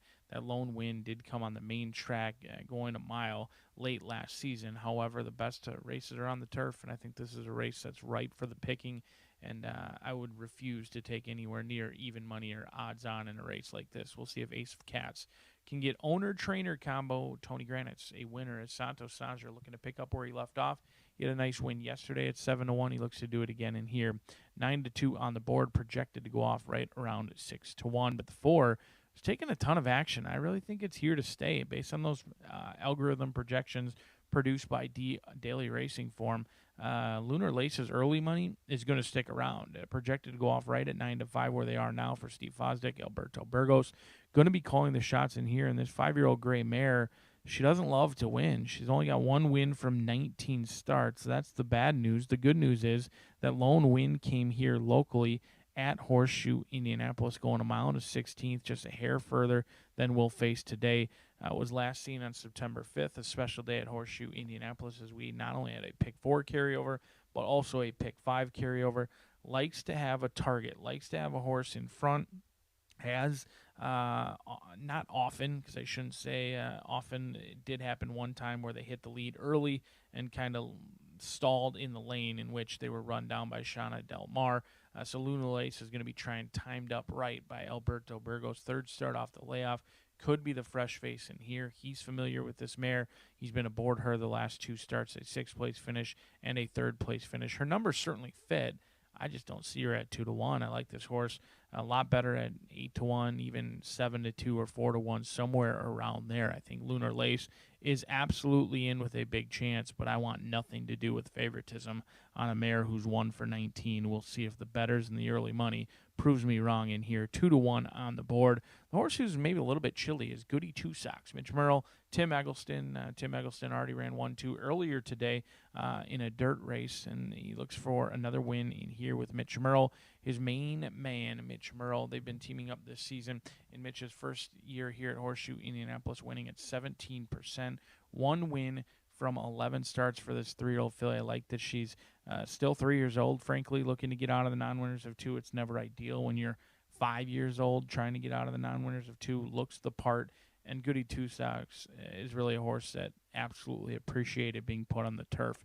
She frankly didn't show much in those sloppy races going 2 turns on the dirt. I don't think we'll see her on the dirt in the near future. She did run here on Indiana Champions Day when the big money comes calling. You have to run, and they did. Went off at 45-1, and were never really involved in that race. Gets back to the surface they mostly prefer, and we'll see if Goody Two Socks can continue to improve with each and every start. Could be the one that I think you're going to be chasing on that backside, with Goody Two Socks having some prominent early speed in here.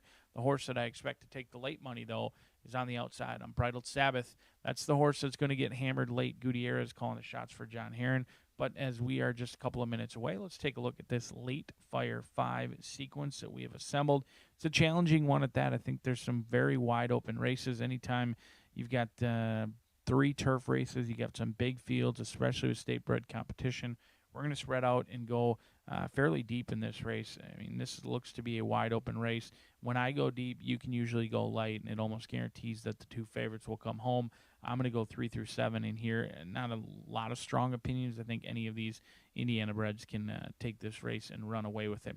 Race number 5, another race that you could absolutely justify going slightly deeper. I'm going to use high probability for Diamond Club Stables. Kenny Miller just had a win over at Keeneland. He looks for another one in here. Turf to dirt in play, the speed of the speed. And then the 8 and the 9, Slink is a horse going to be coming off the pace. 1 for 22, doesn't love to win by any means, but should get a great pace set up in here. And then Mr. Oklahoma at 6-1 on the board. Those are the 2 that I'm going to key in on in the 5th. Race number 6, another wide open event. Maiden claiming on the turf. 14 were entered. 12 will go to the post. A big scratch of number 4, Bridgeport, out of this race. Scratch 4 and 14. A mile and a 16th. This looks to be a wide open race. The one horse that I will draw your attention to is Electra King. 15-1 morning line. Ian Wilkes, Chris Landeros. Wilkes and Landeros haven't had all that much success when they've shipped in here, but I think this horse has a ton of upside. Chased a very slow pace, was absolutely running on very willingly late. Second start off the layoff, second time here at Horseshoe Indianapolis, and a horse that debuted during championship meet down at Gulfstream, facing some tough foes. I think there's a lot of upside for Electric King today at 15-1. On that morning line, the single's going to come in the finale. 5 furlongs on the turf off a troubled trip. 5-1 morning line. Give Life. Declan Cannon trying to get his second win in 35 starts for the man they call Nacho. We'll see if the blinkers on and a cleaner trip today can give Life a single home, a winner in here. Very troubled trip, and a replay that I would recommend you watch on September 17th as the horse is making some left turns here at Horseshoe Indianapolis, and they will be out on the racetrack set to kick off the 11.99% takeout pick 5 a few minutes from now. Good luck.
The horses call postward now for the fourth race. The first of three today, Carter for the turf course, rated firm. Turf rail set at 24 feet here on the mile. No scratches. Number 2, Flowered. That late jockey change made to Joe Ramos. Wave the apprentice allowance 121. There's Joe Ramos. Well, the first of the day for Randy Klopp, teaming here with the 2, Flowered. Exacta, trifecta, superfecta. Double pick 3 and start to the 50-cent late pick 5. First leg of the $1 horseshoe hat trick all turf pick 3. Firm and fast, slightly delayed.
Ladies and gentlemen, for your information, we have 2 additional jockey changes we can pass along at this time. Apprentice Joseph Romero off his remaining mounts in the 5th race. Race 5. In the sprint number 3, Chanakee now make the jockey Sammy Bermudez. Waive the apprentice allowance, make the corrected weight 116. That's in race 5. Sammy Bermudez. On 3, Chanakee. Waive the apprentice allowance, 116 corrected weight. And turning to the 7th race in your program, and that's sprint race 7. There, number 8, Lord Majesty. Make the jockey Marcelino Pedroza Jr. Again, waive the apprentice allowance. Here the corrected weight, 119. Waive the bug, 119 pounds corrected weight. Race 7, number 8, Lord Majesty, will now be ridden by Marcelino Pedroza Jr. Less than 1 minute, the horses are approaching the starting gate.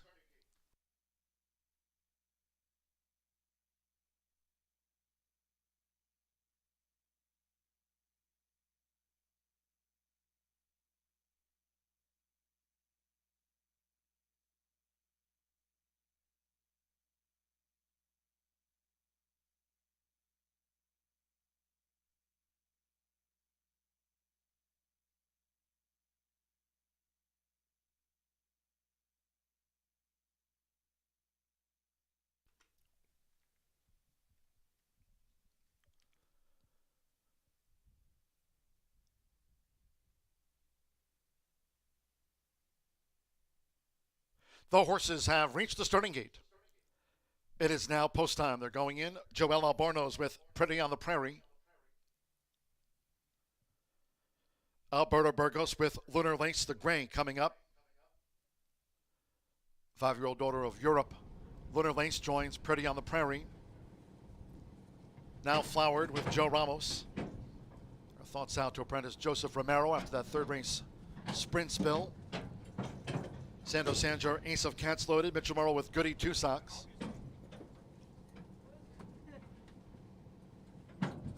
At the mile, just a couple in the back. Luis Contreras with Tamarack Square. Like Pretty on the Prairie, both for Jane Holden. One more. Jose Gutierrez with Unbridled Sabbath. Start here, the Horseshoe Hat-Trick All-Turf Pick 3. Horse firm, rail at 24 feet. They're in the gate. Lunar Lace is settled, ready. They're off. Lunar Lace broke sharp, as did Goody Two Socks. Those inside gates. Pretty on the Prairie with the rail, and Flowered is also up with these leaders. Here's Unbridled Sabbath now with an early charge for Jose Gutierrez to take the lead. Crosses and clears in a nifty early move. It's Unbridled Sabbath. The gray leads into the first turn from Ace of Cats. Goody Two Socks and Lunar Lace running in fourth with 6 furlongs to run. Then on the outside is Tamarack Square, who corners wide. From toward the inside, Flowered. And Pretty on the Prairie has dropped back to last as these fillies and mare go to the back of this firm course. Unbridled Sabbath leads by a half to 3/4 to Ace of Cats second and well up. Goody Two Socks holding the rail there at 24 feet with Lunar Lace fourth between horses, and Tamarack Square's covering a lot of ground, running in fifth here in the turf mile. Then it's a break of 4 more to Flowered, who's just in advance of Pretty on the Prairie. The first quarter, 23.72, inside a half mile to go. It's Unbridled Sabbath. Unbridled Sabbath still shoulders the load from Ace of Cats, who stays right there with the front runner for Santo Sanjor. Goody Two Socks third toward the inside. Lunar Lace running in fourth. Then comes Tamarack Square with Flowered and Pretty on the Prairie. Inside 3 furlongs to go. Unbridled Sabbath and Ace of Cats is right there shadowing Unbridled Sabbath. Now on the edge of the quarter pole. 3 clear from Lunar Lace. Goody Two Socks drains away in fourth with on the outside as they come for home outside of Flowered. As they straighten away is Pretty on the Prairie, and Tamarack Square tailed off 3/4. 1 minute 13.46 seconds. Unbridled Sabbath, the long-time leader, still holding on to this advantage from Ace of Cats, who's fully extended by Unbridled Sabbath. Here comes a charge from Flowered between horses for Joe Ramos. Flowered's rattling home. It's Flowered, and Unbridled Sabbath. Goody Two Socks also joined at the finish, a 3-way thriller. Ace of Cats finished fourth.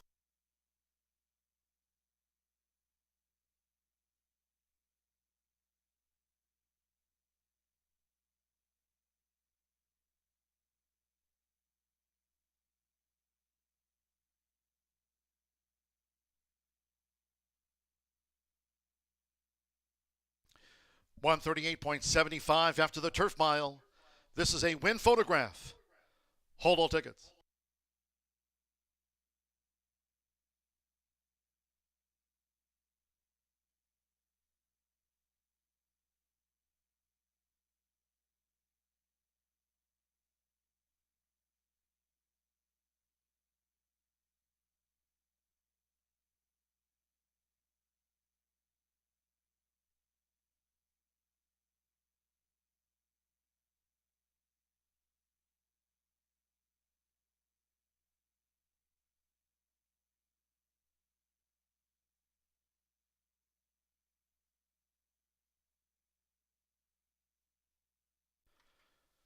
Two, 7, 3, 5, 2 Flowered.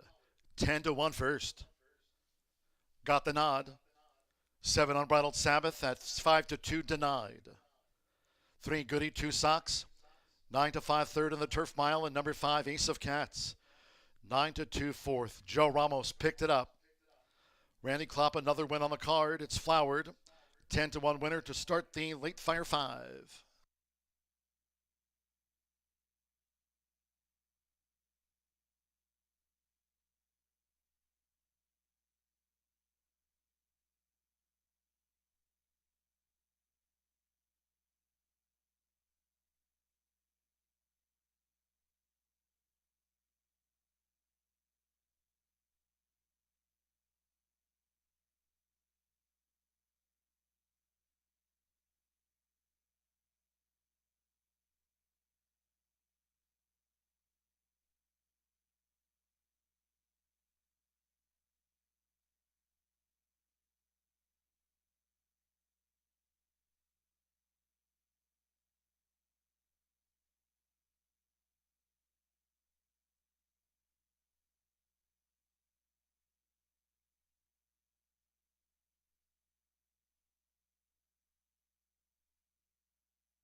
Returning to the Murphy Trailer Sales winner circle, the 2, Flowered. Joe Ramos picked up the call.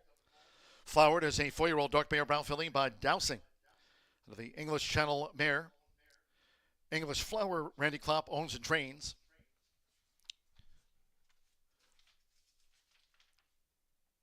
Randy Klopp with a double.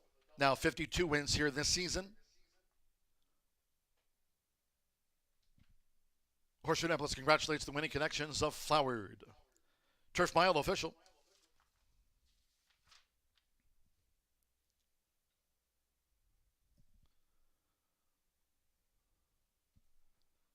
$2.7 exacta. Took a win photograph. $115.60. 50-cent trifecta paid $92.15. 2-2 double 54.20. 10-cent superfecta pays on 2.735. Ace of Cats ran fourth. The pick 3, $28.80. That 10-cent superfecta after the turf mile returned $57.63. All 7 ran. Course firm, 38.75. 16 minutes away from race 5 of 9 carded. Sunny, fast and firm in the sprint. No scratches. Number 3, Chanakee. That lead jockey changed again to Sammy Bermudez. Waive the apprentice allowance, 116 corrected weight. Sammy Bermudez is on 3, Chanakee. The 10, Freaky Z, again corrected weight. Single bug, 117 as Jose Gutierrez claims the 5. Exacta, trifecta, superfecta, double pick 3. Start to the $1 late pick 4, daily presented by Itoba. Quick turnaround, fast and firm, schedule post 420 now.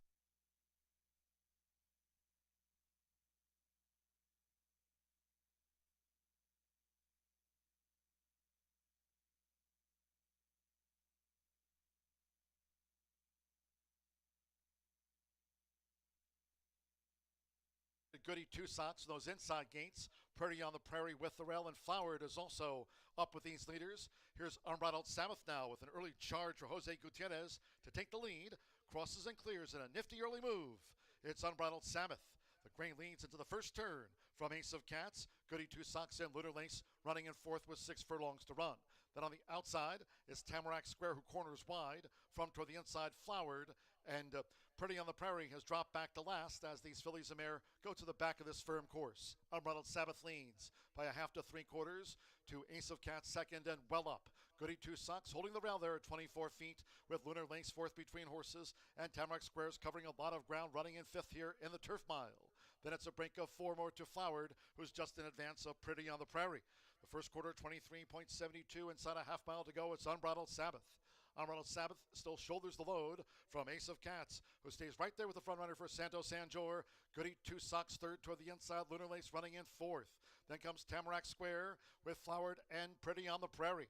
Inside 3 furlongs to go. Unbridled Sabbath and Ace of Cats is right there shadowing Unbridled Sabbath. Now on the edge of the quarter pole. 3 clear from Lunar Lace. Goody Tucson straightens away in fourth. With on the outside as they come for home outside of Flowered as they straighten away is Pretty on the Prairie, and Tamarack Square tailed off 3/4. 1 minute 13.46 seconds. Unbridled Sabbath, the longtime leader, still holding on to this advantage from Ace of Cats, who's fully extended by Unbridled Sabbath. Here comes a charge from Flowered between horses for Joe Ramos. Flowered's rattling home. It's Flowered, and Unbridled Sabbath. Goody Tucson also joined at the finish, a 3-way thriller.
7 minutes to the 5th race here at Horseshoe Indianapolis.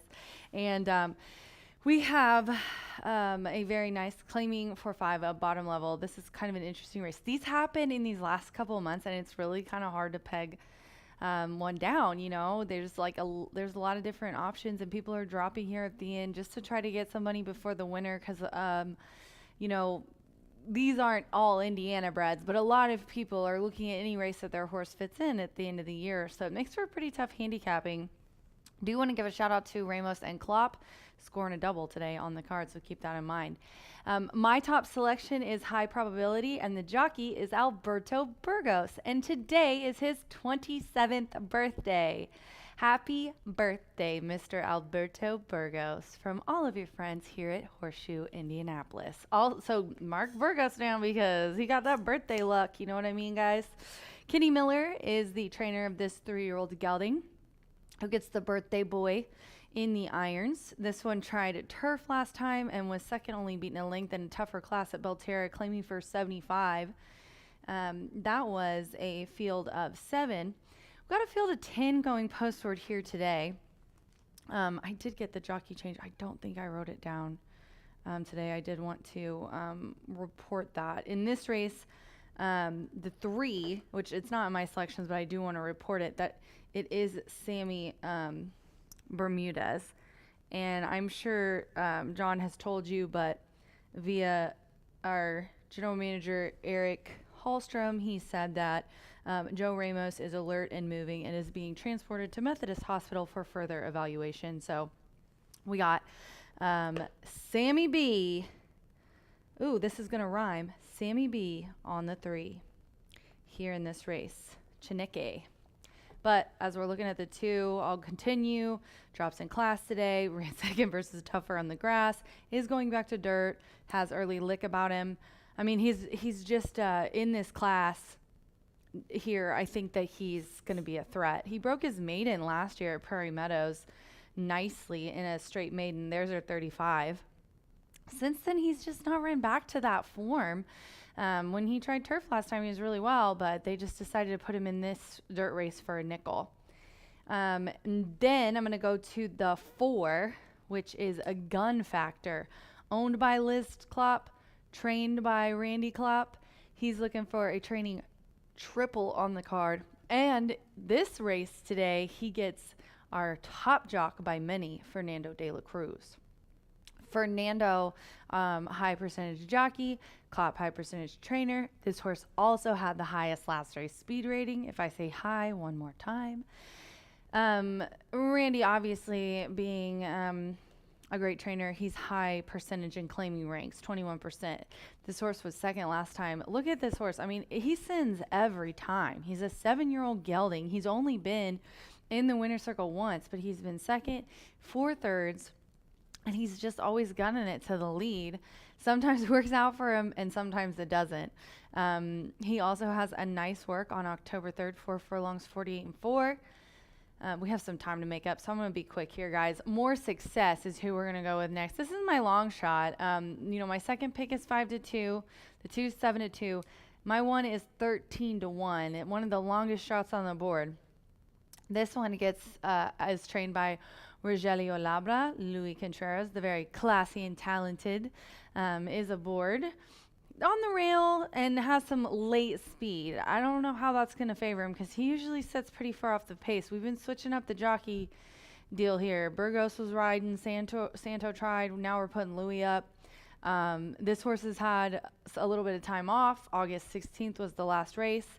The last win was the maiden breaking one at maiden claiming for 5, and they put him right into an allowance ranks. They're putting him back at the level that he broke his maiden at, and I think that's going to make a big difference. More Success is who I'm going to round out my try. 2-4-1 here. I knew I had to go fast. I could feel it. Jockeys are legging up, and horses are heading to the track. Good luck.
The horses stepping onto the track now for the 5th race, sprint at 5.5 furlongs, a field of 10. No scratches, number 3, Chanakee. That lead jockey changed to Sammy Bermudez.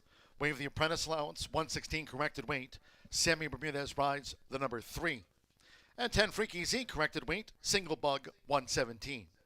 Exacta Trifecta Superfecta, double pick 3 starts at the $1 late pick 4 presented daily by Itoba.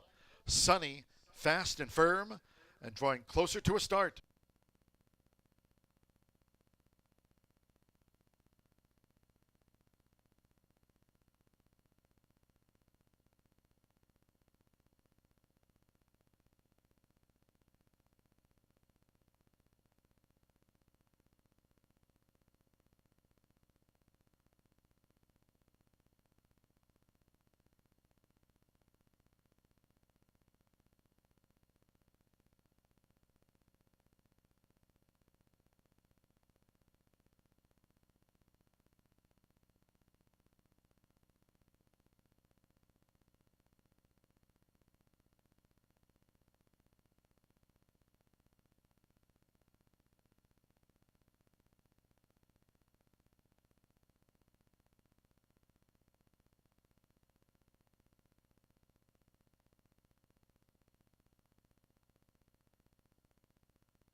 Less than 1 minute away from post time. Start here at the $1 late pick 4 presented by Itoba. Less than 1 minute. The horses are approaching the starting gate.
The horses have reached the starting gate.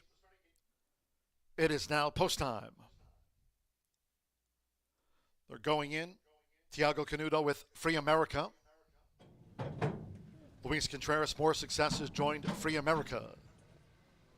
The first 2 of the 10 have moved into the starting gate. Alberto Burgos with High Probability. Decatur Street. Joe Ramos with a couple of wins on the card. Now Orlando Mexico with Slink. Samuel Ramirez, Chanakee.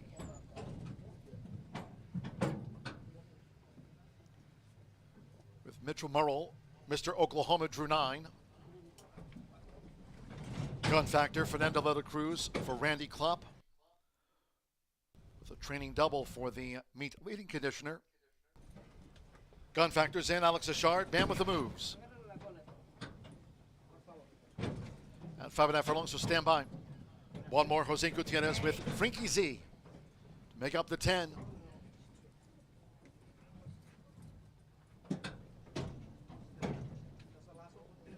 All in line, let's listen in.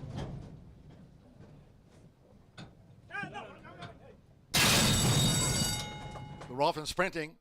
Free America was quick away. There's Gun Factor with an early bid and toward the inside. High Probability being driven to chase after Gun Factor, who sped to the front for Fernando Leta Cruz and widens on High Probability by 4, dashing past the half-mile pole. Decatur Street vying for 3rd, More Success in the red cap. Then comes Chanakee in 5th. As they enter the far turn, Man with the Moves is a wide 6th. Freaky Z is deeper out into the track, looking to gain from 7th position with inside 3 furlongs to go. Mr. Oklahoma, after breaking sharp, Free America's been sprinted well back and Slink trails. 22.12 lead seconds as they come past the quarter pole. And Decatur Street to take on Gun Factor as they level up together. More Success tipped to an outside path now from 3rd. High Probability chased the pace and has dropped back. Mr. Oklahoma on the far outside, and Slink rallies up the rail. They're deep in the final furlong, and it's Decatur Street who's clear past the 16th. More Success 2nd, Gun Factor 3rd. Decatur Street is a Joe Ramos triple. Decatur Street won by 3 for More Success. And then Gun Factor with Slink and Mr. Oklahoma.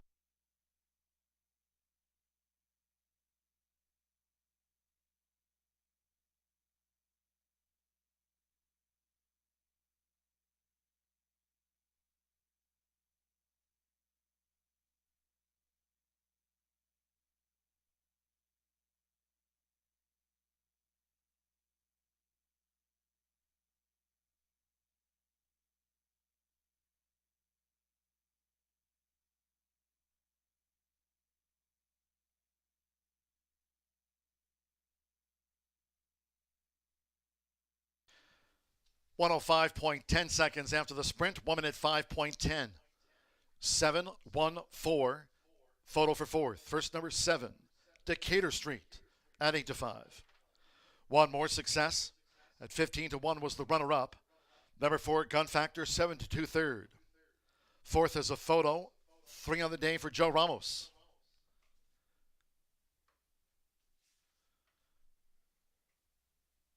Decatur Street here for Jose Casares and Jimenez Racing Stable. The son of Street Sense in at 8-5.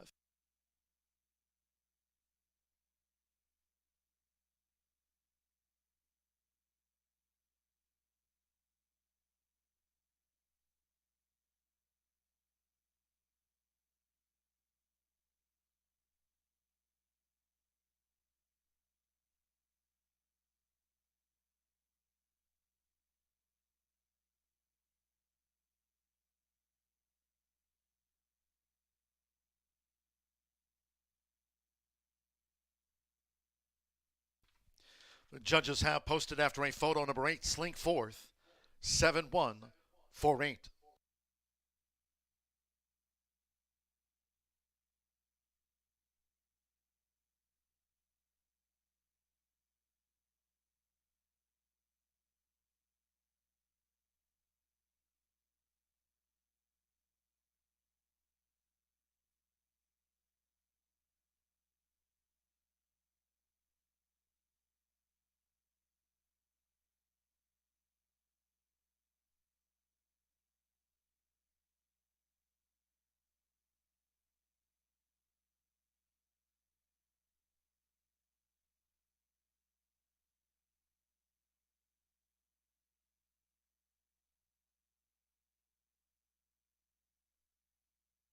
Result official.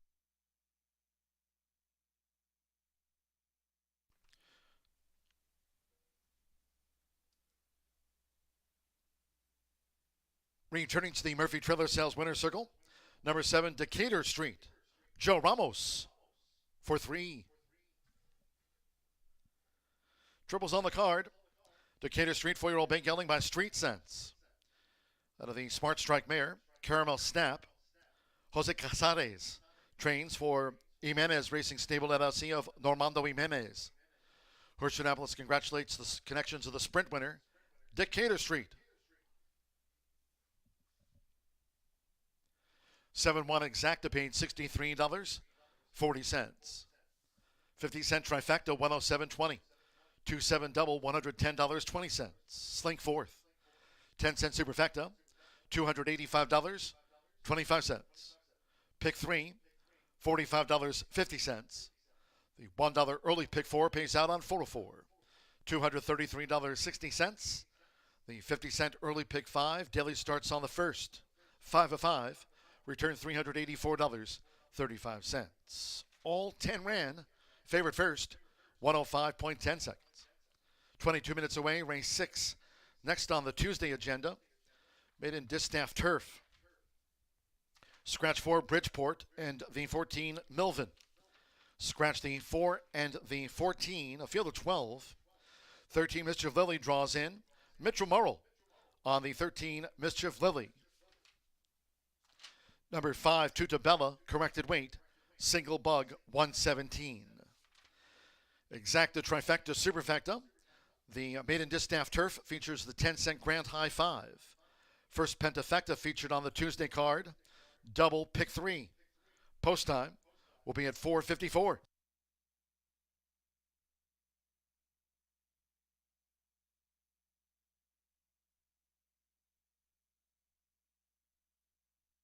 The Rolfing sprinting. Free America was quick away. There's Gun Factor with an early bid and toward the inside. High probability being driven to chase after Gun Factor, who sped to the front for Fernando Veta Cruz and widens on high probability by 4, dashing past the half-mile pole. Decatur Street vying for 3rd, more success in the red cap. Then comes Chanakey in 5th. As they enter the far turn, Man with the Moves is a wide 6th. Freaky Z is deeper out into the track, looking to gain from 7th position with inside 3 furlongs to go. Mr. Oklahoma, after breaking sharp, Free America's been sprinted well back and Slink trails. 22.12 lead seconds as they come past the quarter pole. And Decatur Street to take on Gun Factor as they level up together. More Success tipped to an outside path now from third. High Probability chased the pace and has dropped back. Mr. Oklahoma on the far outside, and Slink rallies up the rail. They're deep in the final furlong, and it's Decatur Street who's clear past the 16th. More Success second. Gun Factor third. Decatur Street is a Joe Ramos triple. Decatur Street won by 3 for More Success. And then Gun Factor with Slink and Mr. Oklahoma.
Okay.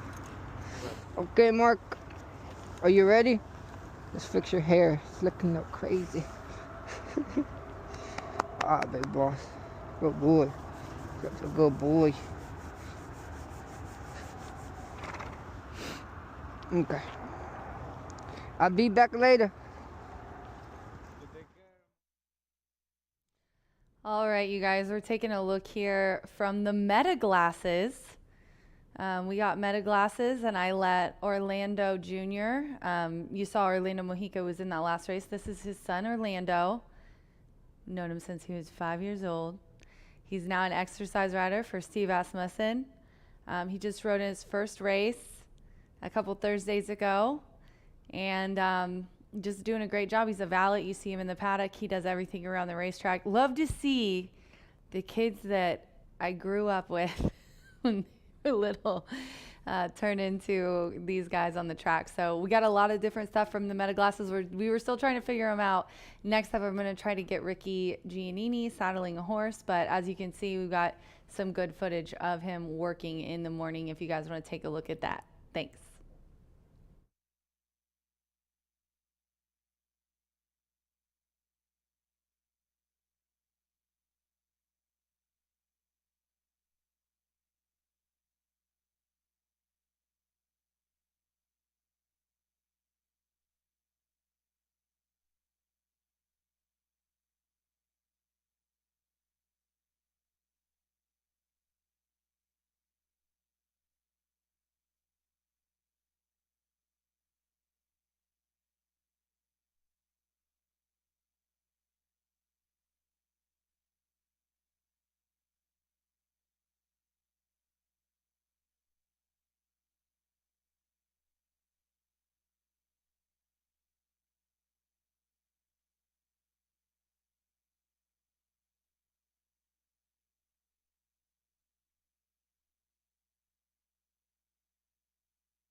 Late money, the smart money in the fifth race crushed down to 8-5. Previously 0 for 12, now 2 for 14. Congratulations to the connections. as they kick off the Itoba Pick 4 with an 8-5 winner. Let's move back out to the turf course for the two of the next three races here at Horseshoe Indianapolis with some big fields.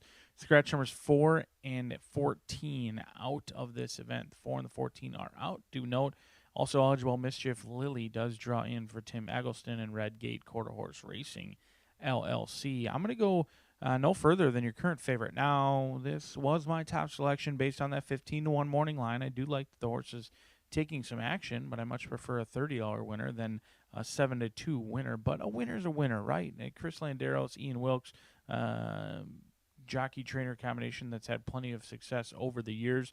They're winning at 12% this year, not only here but around the country with almost an even ROI. And this one, Electric King, had a sneaky amount of trouble last time out. Didn't get much love at the wagering windows. Went off at 33-1. Your second place runner, Fascinator, exited that race to win, but Perfect Snow kind of ran away and hit on the front end. Second start off the layoff, but I watched that replay.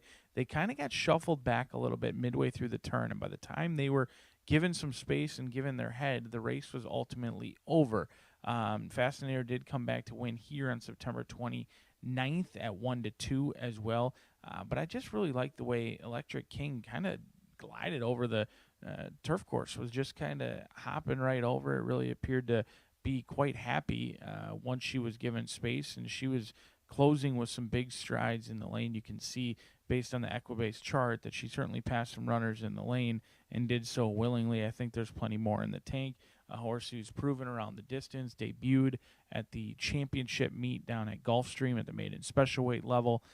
Any horses going from the championship meet at Gulfstream on the premier turf course in the country up to Horseshoe Indianapolis deserve a look, especially at a big price.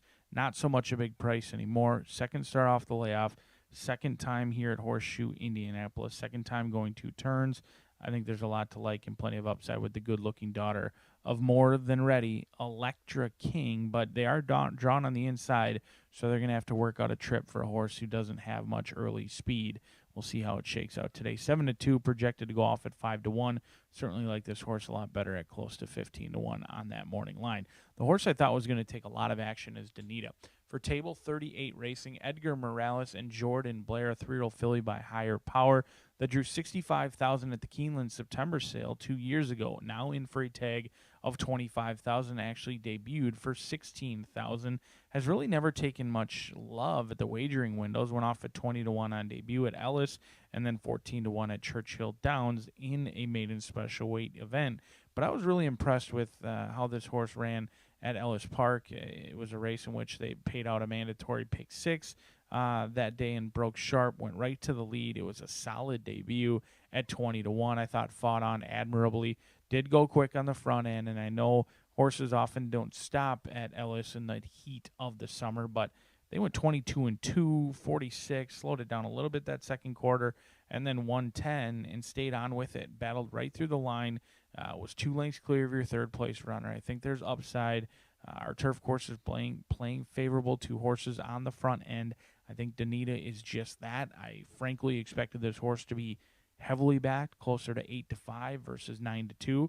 Right now, a little bit chilly on the board. It seems like bettors do not appreciate that 1 mile, 1 turn race over at Churchill Downs, but there's upside with this horse getting back on the turf and controlling speed with Edgar Morales here for Jordan Blair, who has not sent junk to Horseshoe Indianapolis. He's winning at 29% over double his 12% around the country. This is a horse I expect to go off favored, but currently chilly on the board at 9-2. The first-time starter in the unknown in here is the Caraconte filly. Evan Roman calling the shots, and Evan Roman's done an awesome job this meet on our turf course. He's got maybe the most wins on the turf this year. Brendan Walsh trains this one, 23%, gets Lasix for the first time, debuts for a tag. That's the bad news for the first-time starter. The mare, Meadow Slipper, she was a 3-time winner, mostly low-level claiming stuff at Gulfstream Park in Suffolk. She's produced $200,000 earners, but she hasn't produced at first asking. Of the $200,000 earners and 10 siblings, only 1 out of 10 have won on debut. So this is a horse who has been training consistently at Turfway Park. Make what you want of it. I was able to watch one of the workouts, was training with a horse who's set to debut October 18th over at Keeneland, but did get drubbed pretty good in that workout at Turfway, but was really never asked or never ridden. So could be any sorting here. We saw a nice one debut yesterday for Resolute Racing at 6-1. Sunday Slipper currently on the board at 6-1 for Brendan Walsh, who's been red hot around the country recently. But I'm going to try the long shot in here. Electra King for Ian Wilkes. Second start off the layoff, off a troubled trip. A full field goes out for a maiden event, kicking off race number 6.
The horses call postward now for the 6th race.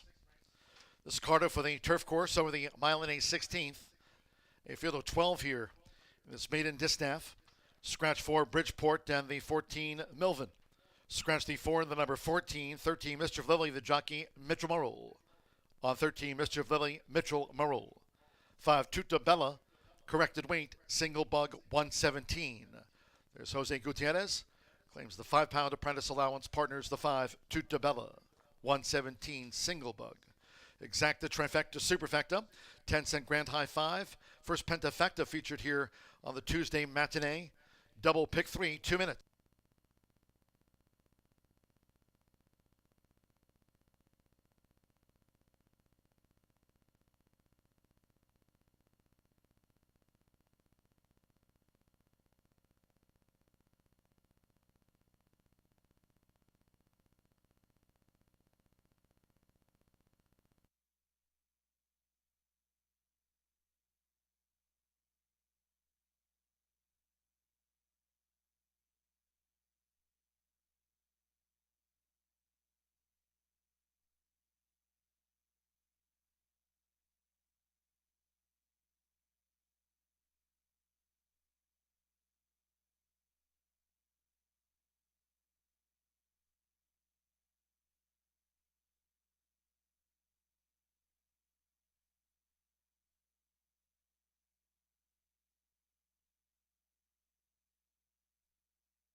Less than 1 minute to post time.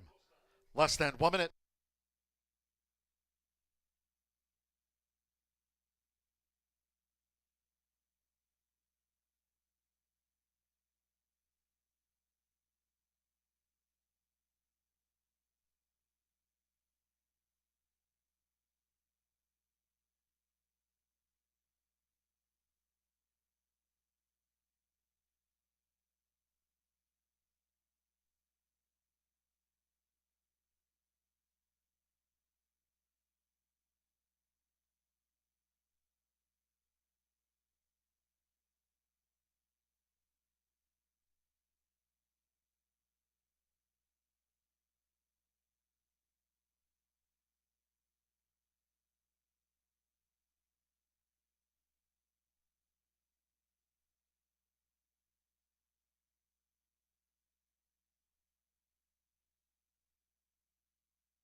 For a second time today, crossing over to the turf course here at Horseshoe Indianapolis, going up to the mile and a 16th start for the maiden distaff.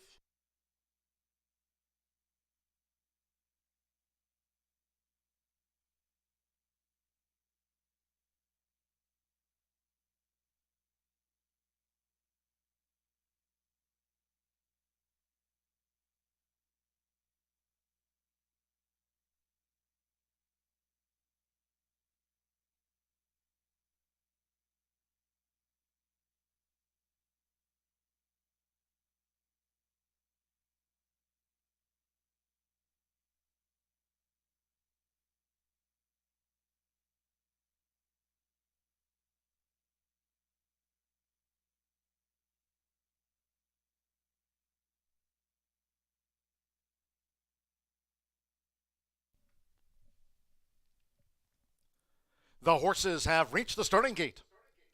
It is now post time. Loading Chris Landeros with Electra King. Adam Skitza, Bella Bluegrass, taking her position in the starting gate here for the maiden. Orlando Mexico with Monsoon Dancer. Marcelino Pedrosa Jr. partners Lady of Light. Midnight Sugar, Farron Peterson for Michelle Lovell. Donita's coming up. Edgar Morales for Jordan Blair with Donita. Jose Gutierrez, Tutabella has moved in. Donita joins. Joseph Bielmer, first-time starter Tonalilli. Axel Concepcion rides Eddie's Angel. She went in well, just a few more back. Evan Roman with Sunday Slipper. Lil Hottie, Joe Ramos already with a triple on the card. It's the second of 3 on the turf course here, firm around the 24 feet.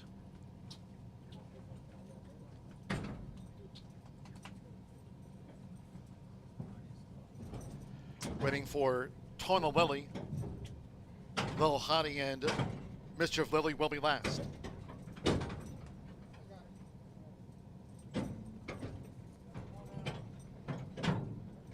Over the mile and 16th, one more. Metro with Mischief Lily.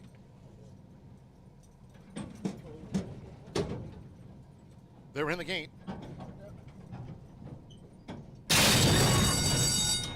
And they're off. Lady of Light with an early charge. Donita is also front rank along with Tutabella in the black cap, who holds the running rail as they make their way in front of the awning. It's Tutabella who leads toward the inside for Jose Gutierrez in front of Lady of Light, who's second and close up. Donita secures position, tracking them from third by 2. Mischief Lily is running in fourth now out to the stretch, and they have 6 furlongs to run. And then comes Monsoon Dancer with the rail.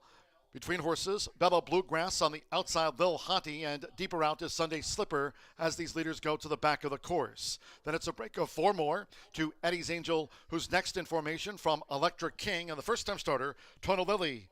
Trails the Distaff Dozen, the quarter strong pace on 21.74 seconds. It's Tutabella. Tutabella bowling along out in front. Leads here by 2 to Lady of Light as they go past the half-mile pole. Then toward the inside is Donita, getting a good toe into this from third. Mischief Lily is next in fourth. A break of 6 more to Lil Hottie, who's just in advance of Bella Bluegrass, the gray between horses, as they enter the far turn. Then comes Sunday Slipper with Eddie's Angel now commencing a bid to 3 furlongs from home. Electric King up a few spots. Then toward the inside comes Monsoon Dancer with Midnight Sugar, and Tono Lily remains last. Half mile 45.49 with under a quarter of a mile to run. It's Tutabella the target.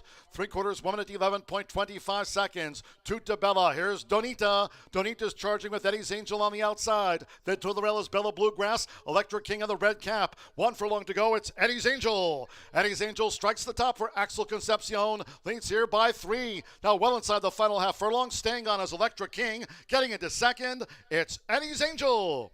Eddie's Angel out to the maiden ranks by 4 from a rallying Electric King. Bella Bluegrass was third. Then Donita and Tutabella finished 5th, well clear.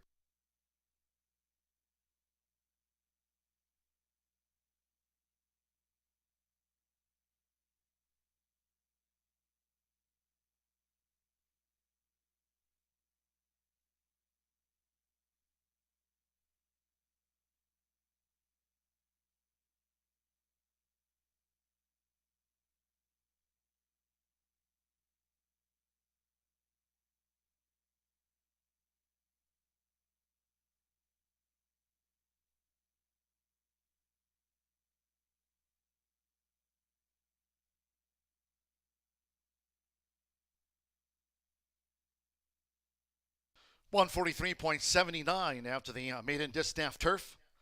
1 minute 43.79 seconds. We're standing by for the run order from the judges. Posted now 11-1, 8-10-5, 11. Eddie's Angel a 12-1 maiden winner. From 1 Electric King, 9 to 2 second on the slow-mo, 8 Bella Bluegrass, 7 to 1 third, 10 Donita, 7 to 2 fourth, and 5 Tutabella. Finished 5th for the Pentafecta at 5 to 2. Detached from that quintet after the maiden distaff turf, it was 11-1, 8-10-5. Monsoon Dancer was next to Eddie's Angel. Axel Concepcion for John Service, a mainline racing stable win. Off the mark in her 8th career start. Eddie's Angel up at 12-1.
In the Murphy Trailer Sales Winner's Circle, Race 6 official, 11, Eddie's Angel with Axel Concepcion.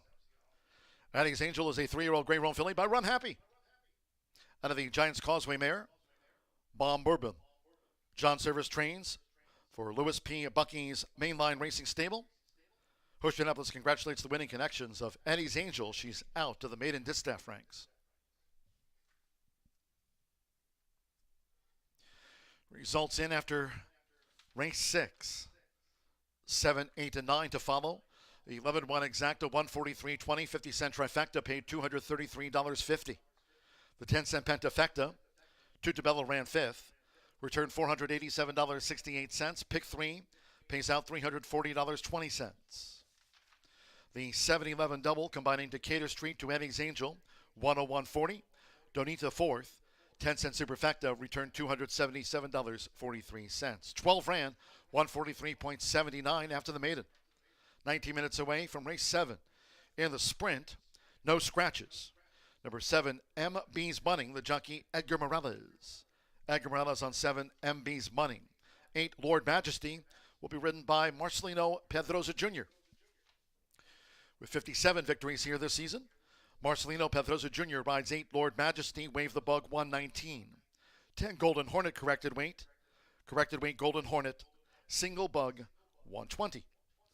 Exacta, trifecta, superfecta, another 10-cent grand high 5. Pentafecta wager on the sprint. Double, final pick 3 of the afternoon.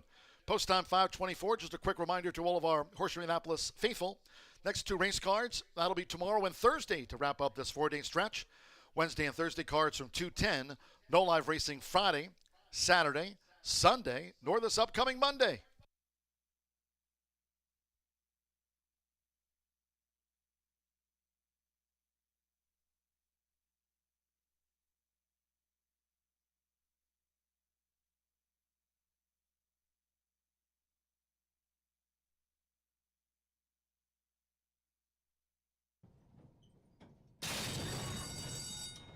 And they're off. Lady of Light with an early charge. Donita is also front rank along with Tutabella in the black cap, who holds the running rail as they make their way in front of the awning. It's Tutabella who leads toward the inside for Jose Gutierrez in front of Lady of Light, who's second and close up. Donita secures position, tracking them from third by 2. Mischief Lily is running in fourth now out to the stretch, and they have 6 furlongs to run. And then comes Monsoon Dancer with the rail. Between horses, Bella Bluegrass on the outside, Lil Hottie, and deeper out is Sunday Slipper as these leaders go to the back of the course. Then it's a break of 4 more to Eddie's Angel, who's next in formation from Electric King, and the first-time starter, Tono Lily. Trails the distaff dozen. The quarter strong pace on 21.74 seconds. It's Tutabella. Tutabella bowling along out in front. Leads here by 2 to Lady of Light as they go past the half-mile pole. Then toward the inside is Donita, getting a good toe into this from third. Mischief Lily is next in fourth. A break of 6 more to Lil Hottie, who's just in advance of Bella Bluegrass, the gray between horses, as they enter the far turn. Then comes Sunday Slipper with Eddie's Angel now commencing a bid to 3 furlongs from home. Electric King up a few spots. Then toward the inside comes Monsoon Dancer with Midnight Sugar, and Tono Lily remains last. Half mile 45.49 with under a quarter of a mile to run. It's Tutabella the target. 3/4, 1 minute 11.25 seconds. Tutabella. Here's Donita. Donita's charging with Eddie's Angel on the outside. Then to the rail is Bella Bluegrass. Electric King on the red cap. 1 furlong to go. It's Eddie's Angel. Eddie's Angel strikes the top for Axel Concepcion. Leads here by 3. Now well inside the final half furlong. Staying on as Electric King. Getting into second. It's Eddie's Angel. Eddie's Angel out to the maiden ranks by 4 from a rallying Electric King. Bella Bluegrass was third. Then Donita and Tutabella finished 5th, well clear.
You may not hear about it on Twitter. It won't be blowing up your X feed by any means, but CAW got crushed there. Tuda Bella loads at 9-2, off at 5-2, and after the first quarter, you knew that late money was bad money because they went way too quick on the front end, and your winner comes home to score at 12-1 with your second place runner at 9-2 in there.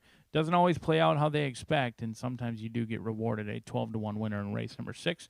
We'll see how it shakes out as we are 9 minutes away from race number 7. No scratches, no changes.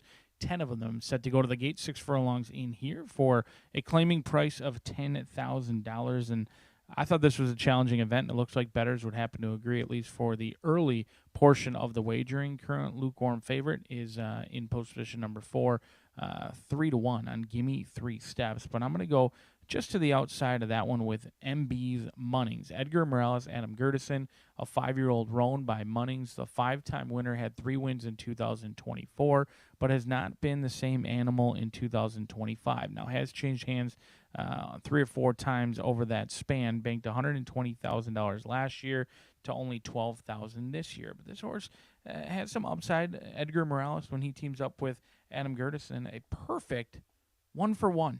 They won their only time they teamed up, and that was with Storm Daddy back in 2024 on the turf at Indy. They went off at about 3-2 and got the job done. Small outfit in here that doesn't send a ton of horses to the starting gates, but the one that they've brought to Horseshoe Indianapolis have been winning well. They're at 18%. They're 2 for 11 over the past 5 years, something that really didn't come to fruition until late in the summer last season. But since then, they've done plenty okay bringing horses to Horseshoe Indianapolis, picking them up elsewhere, bringing them here. This horse comes in off of a even running 6th place finish in an 8-horse field in the mud. I think they'll certainly appreciate being back on a fast main track. Edgar Morales looking to put his perfect streak on the line with trainer Adam, who owns and trains. I think there's upside to MB's Munnings in here at 5-1, projected to go off at 8-1 in what could be a wide open race. And this is the fresh face to this group. We'll see how it shakes out in 7 minutes from now. But your current favorite right now, and I did expect this horse to go off favored for John Heron, a 4-year-old gelding. Gimme 3 Steps. Heron owns and trains. He celebrated a milestone 600 wins just a couple of weeks ago. Alberto Burgos, his main man, someone he can thank for many of those 600 wins. 3 for 10 is as consistent as they come, and ran a huge effort last time out. Did lose to Classic Max, came with a good run, was closing very admirably in the lane, and galloped out best. It was just a little bit mistimed. Classic Max got away with an easy lead, was also on a huge class drop, and just relied on that back class for Classic Max. But Gimme 3 Steps chased him all the way home, ran his race as he does each and every time, but he is a little bit pace dependent. He's not a horse who's going to be near the lead. I think there's enough pace in here for him to chase, but Gimme 3 Steps in Indiana bred against Open Company, who deserves a long look. He's only taken on open competition at the allowance ranks, in which he ran into, in my opinion, claimer of the year, Hawkeye.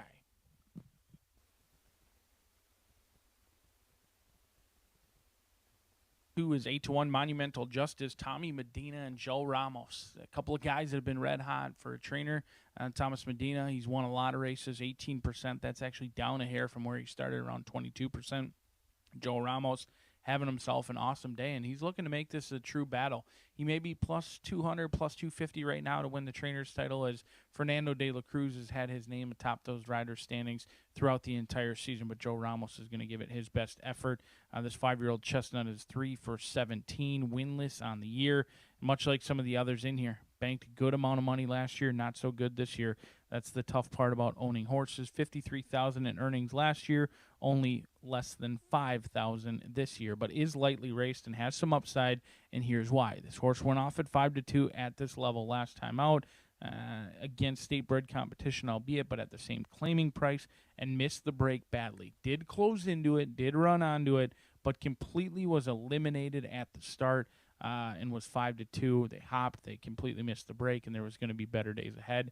Now they cut back. They get to sprinting in a race that could collapse like we saw on the turf. Maybe it happens on the dirt. Justice Farm looking to get their homebred a winner in here. Monumental Justice with connections that win at high percentages like Joe Ramos and 17%, Thomas Medina at 18%. You don't get them very often at 8-1, but that's the case in here, as that's the field for race number 7 here at Horseshoe Indianapolis. 10 of them set to go to the gate. One will return a winner in this spot. We'll head back out to the turf course for race 8, and then Miss Martha will give you the winner in race number 9. We'll see you all tomorrow.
The horses stepping onto the track now for the 7th race.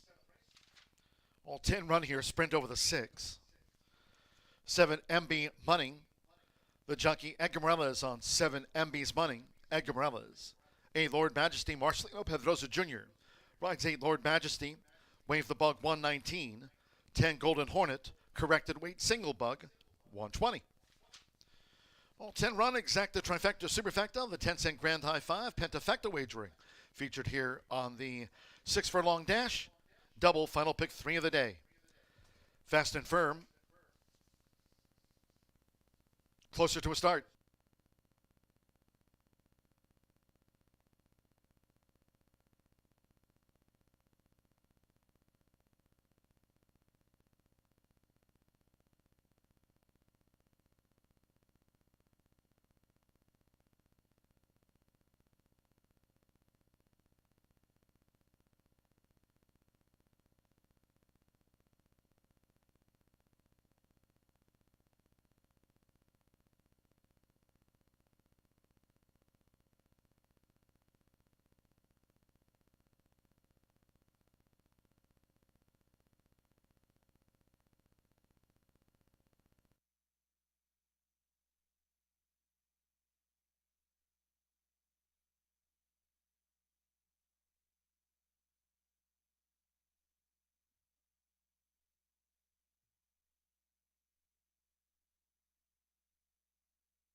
The horses are approaching the starting gate.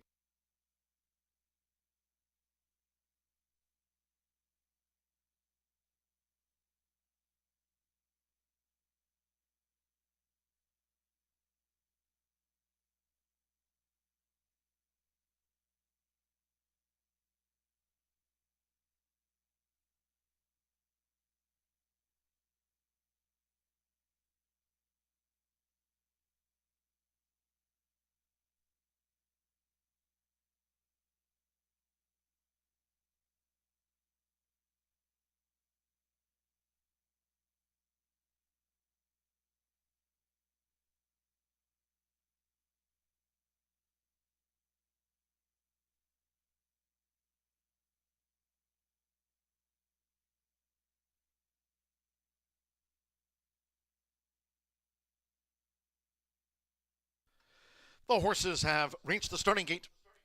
It is now post time. They're going in. Do you want to dance?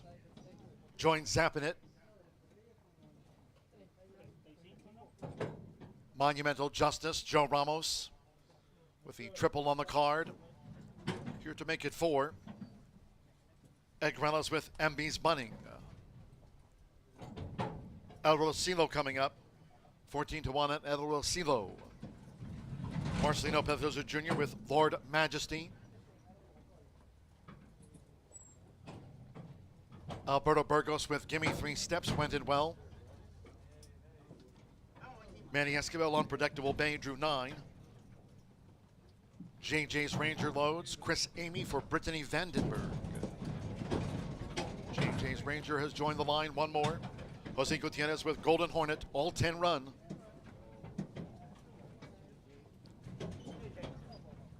All in line. Ready.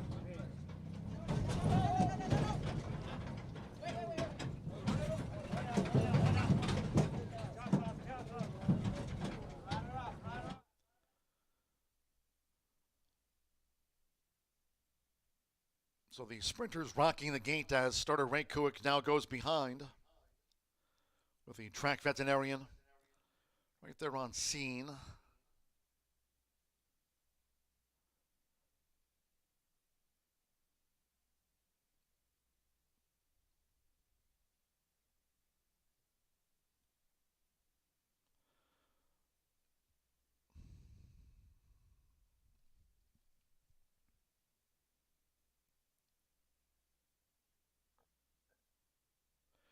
Now they've backed out. Do You Want to Dance has been backed out of the starting gate.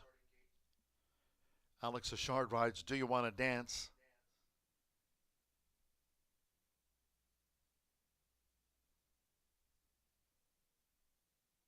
They're backing a few more out now.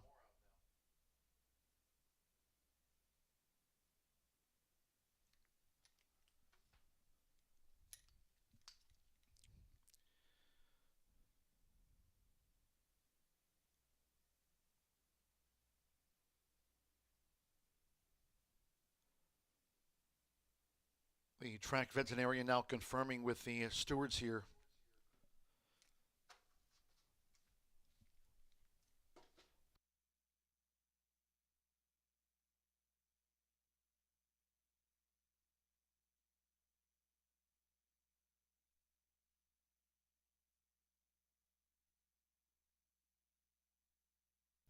Late scratches on the 7, MB's Money. Late scratch on the 7 MB's Money. All wagers here on the number 7 refunds. There will be an 11-7 consolation double. 11-7 for that conso double. Those using 7 MB's Money and a multi-race wager, you'll now receive the post-time favorite as your substitute in any multi-race wagers. They've backed all of these sprinters out to the starting gate. Still time to make any alternate wagers should you choose. After a late scratch on 7 MB's Money from the sprint, 11-7 for that consolation double. 11-7.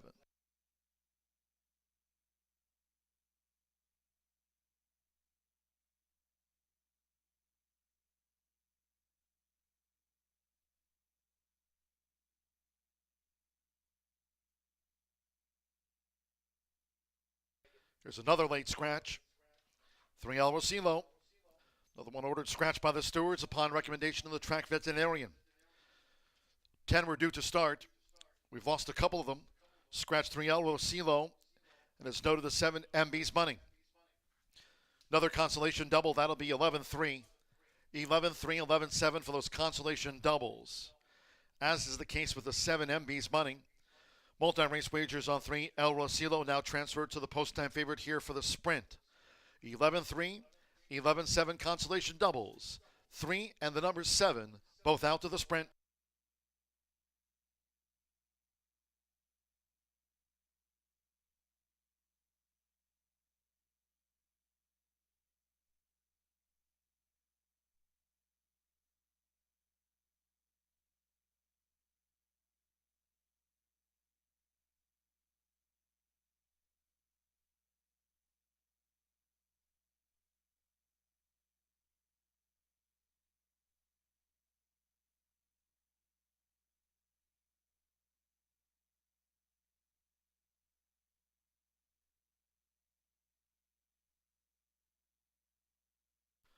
We're still in a holding pattern here for the sprint after the late scratch on 3, El Rosilo and 7 MB's money.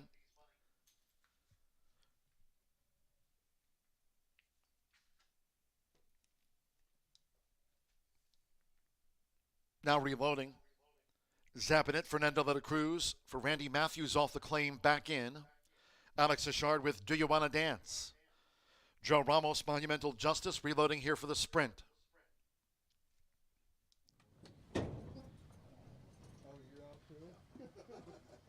Gimme 3 steps, going back into the starting gate. Alberto Burgos celebrating his 27th birthday here with Gimme 3 steps. Looking to add a win in the sprint. Marcelino Pedroza Jr. with Lord Majesty back into the starting gate. Chris Amy, JJ's Ranger reloads. Manny Esquivel, Unpredictable Bay, going back into his position here in the starting gate. Sponsored by B&H Electric in town. And one more to reload. Jose Gutierrez with Golden Hornet, so stand by. Late scratches on 3, El Rosilo and 7 MB's money. 3 and 7 of the non-runners. Here we go. And they're off. Fast start for Zappin' It with JJ's Ranger. Also right there is Golden Hornet with early interest. It's Zappin' It from the rail for Fernando de la Cruz. Zappin' It has taken a short lead from a pressing Golden Hornet. JJ's Ranger running in third by a half length. Lord Majesty in the Black Silks. Gimme 3 steps up the rail now from 5th as they roll into the far turn. Unpredictable racing wide. Then in back of Unpredictable Bay, Do You Wanna Dance? Monumental Justice has dropped back to last. Quarter blown past 21.93. Golden Hornet with Jose Gutierrez. Golden Hornet is going for it. Golden Hornet coming toward the quarter pole with a 2-length lead on Zappin' It, who tries to re-rally. Gimme 3 steps, and on the outside, Lord Majesty tries to close down these leaders. Golden Hornet spins them in. JJ's Rangers drop back once under pressure. Do You Wanna Dance rallies up the rail. Unpredictable Bay and Monumental Justice, half mile 45.19. Staring at one more furlong is Golden Hornet. Golden Hornet, desperate moments now. Zapping it. Here's Gimme 3 steps, who moves up between horses. Golden Hornet still clings on. Late charge by Gimme 3 steps on the outside for Alberto Burgos. Gimme 3 steps. Gimme 3 steps. On the wire, Photo with Golden Hornet, it's close. Then Zappin' It, Lord Majesty, Do You Wanna Dance? Monumental Justice, JJ's Ranger, and Unpredictable Bay. They were next across the finish.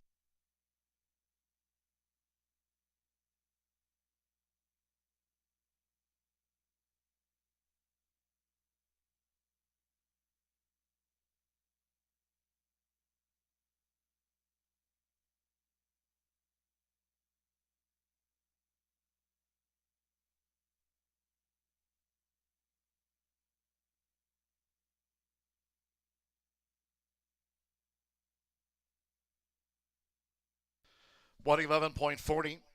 Photo finish. Hold all tickets here after the sprint.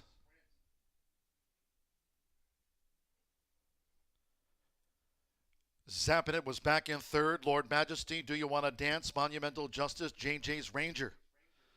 Unpredictable Bay, stand by for the results of the win photograph. Hold all tickets.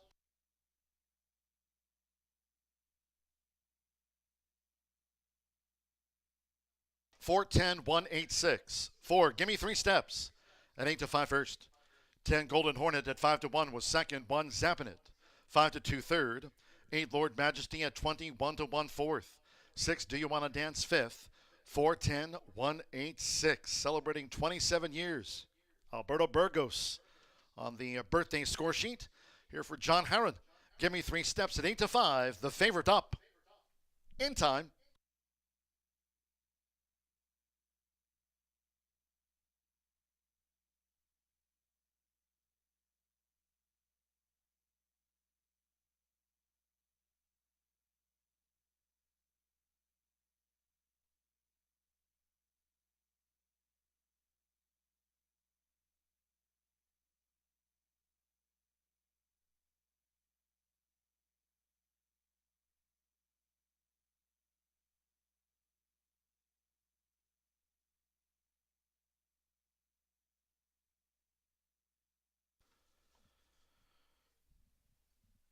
Returning to the Murphy Trailer Sales Winner Circle, the 4. Give Me 3 Steps.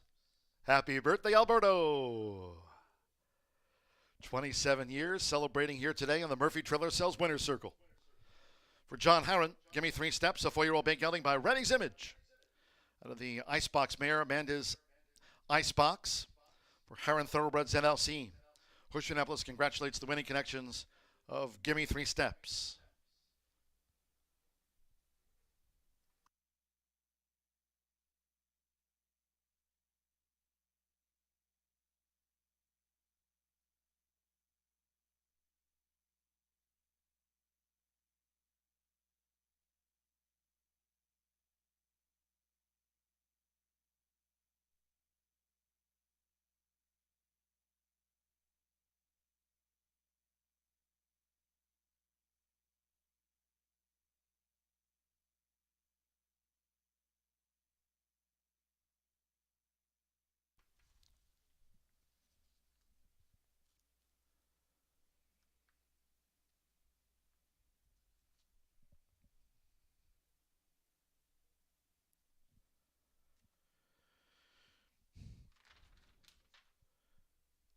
Once again, noting we did have the late scratches from the sprint on 3, El Rosilo and 7, MB's Money. Stand by for consolation doubles, 11-3 and 11-7 official.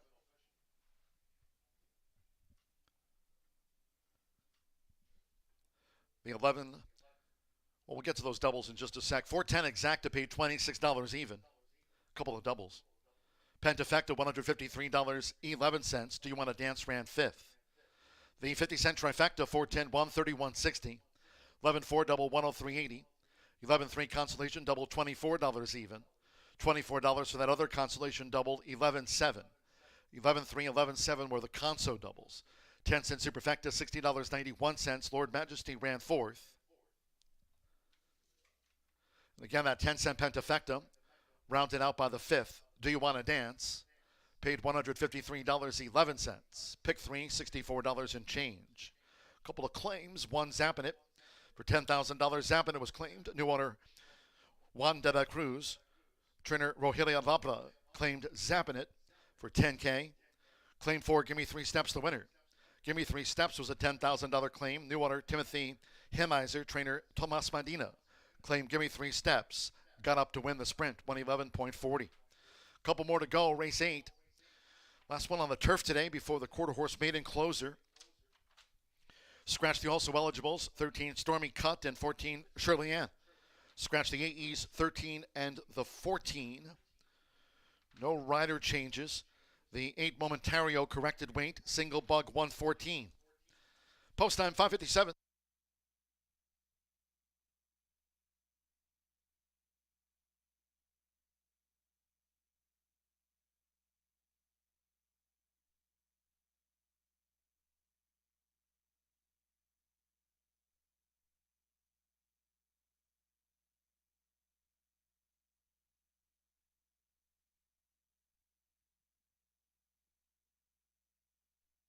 We go,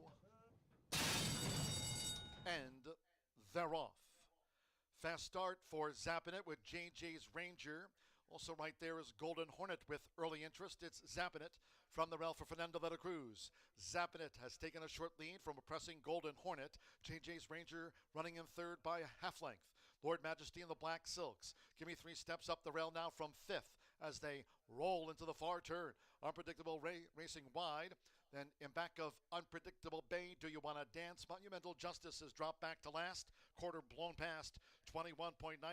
Golden Hornet with Jose Gutierrez. Golden Hornet is going for it. Golden Hornet coming toward the quarter pole with a 2-length lead on Zappinett, who tries to re-rally. Gimme 3 steps, and on the outside, Lord Majesty tries to close down these leaders. Golden Hornet spins them in. JJ's Rangers drop back once under pressure. Do You Want to Dance rallies up the rail. Unpredictable Bay and Monumental Justice, half mile 45.19. Staring at one more furlong is Golden Hornet. Golden Hornet, desperate moments now. Zappinett, here's Gimme 3 Steps, who moves up between horses. Golden Hornet still clings on. Late charge by Gimme 3 Steps on the outside for Alberto Burgos. Gimme 3 Steps, Gimme 3 Steps. On the wire, Photo with Golden Hornet that's close. Then Zappinett, we go.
We are 8 minutes to race 8 here at Horseshoe Indianapolis. The 8th race is our final thoroughbred race. We do have a couple quarters coming up, and the one and only Martha Clausen will be going over those with you. Here in this race, just hit with the 4. It's my lucky number. And the next, let's see if we can roll that luck into here with the 4 in this 3-year-old allowance for fillies and mares. They're going 5/8 on the grass. We have a Brad Cox horse coming in here from Santa Anita, but was running in China.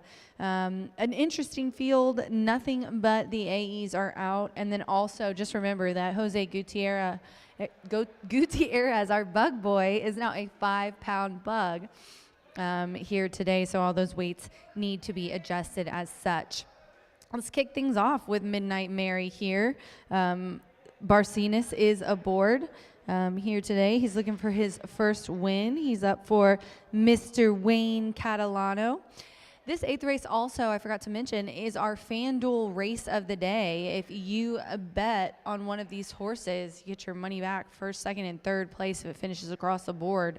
So definitely a good bet, the FanDuel race of the day. Midnight Mary is a good one, 3-year-old filly by Midnight Storm. That's Pioneer of the Nile. For those of you who don't know, Pioneer of the Nile is the sire of American Pharoah. Lucky Mary G is the dam, and this one's making its 8th lifetime start. Now she's had a couple of wins. Oh, Chile, not China. Thanks, Eric. That was Chile, not China. I said China. Ran second in the last race. Put up a 77. I liked the race before. The win was a 79. Those are both at Colonial and the inner turf. This one has nice early speed. Look at the start of all these races. And always draws to the inside. This horse has been 3-2. The farthest out was Hawthorne. 5 got in the middle of the fields, put up at 82, and that was the maiden breaking win by over 9 lengths. Going down just a tad bit in distance here, put in a sharp work coming in this race. October 6th, Churchill Downs, 4 furlongs, 48-3 breezing. Just a really nice filly here. She was in a claiming for 30 last time at Colonial, but I like this group. This is a wide open race. I was talking to Curtis on FanDuel TV today. There is a excuse to make for every single one of these. A couple that I would include are the 8 and the 9 as well, but definitely my top 3 I'm sticking with. They're the ones that I liked at first glance, and they're the ones I'm going to keep. In this kind of race, I try not to overthink it or it doesn't end up well. Let's go next to the 5. 7-2, Marcelino Pedroza is up for Ignacio Carreras. This is a 4-year-old filly. She's making her 12th lifetime start. She's had 5 in the money finishes. Coming off a second by a length and a half last time out. Colonial as well as the bettor's favorite. Was kind of wide in their last 2 trips. Excuse me, guys. She's gotten kind of not the great trips in the last few. She was in a claiming for 50,000 non-2 there. Before that was routing. And then she was in a pretty tough allowance there, sprinting at Colonial, put up a 76, very similar speed figures, but a completely different race. Ends up 5th by 3rd. That was after a change from the Carreras barn to the Carreras barn from the Brian Lynch barn. So route to sprint, we'll see how that goes, but it seems like she's had kind of a little bit of trouble. I think she fits in here pretty well. Running style, kind of sitting off or mid-pack is going to be interesting. But her most recent win by 5 was a gate-to-wire race. That was the maiden breaking here on the turf, going 5/8. So pretty interesting one. Miyako. Then I'm going to go to the 3. Johnny Ortiz. Gosh, he is just so good shipping. Jumping on the Keeneland podcast later to talk about Butch's Best, who used to be with Johnny Ortiz, now here running for one of our Indiana bred trainers, Rob Dobbs, and Johnny just ships everywhere and he does really well. This is 3rd off the layoff. This horse is getting on grass again after trying here on September 17th at the same distance, the same surface, and in the allowance. 2nd, he got away really well, but ended up finishing last, but the second place finisher in there came back to win. The race before that, two of the top two horses came back to win. She's been in some tough races. I think she finally had an easy go of it last time, but just wasn't a match for Mom's Palace. Not in here today. And Grisales is up again for this 3-year-old filly by Vacoma. One of my favorite. Sorry, Vacoma and Violence, just beautiful. But 3 for 5, you can't go wrong there with Chatter for my trifecta. I'm going to go 4, 5, 3 in here. The current favorite at 5-2, Midnight Mary on top. Good luck.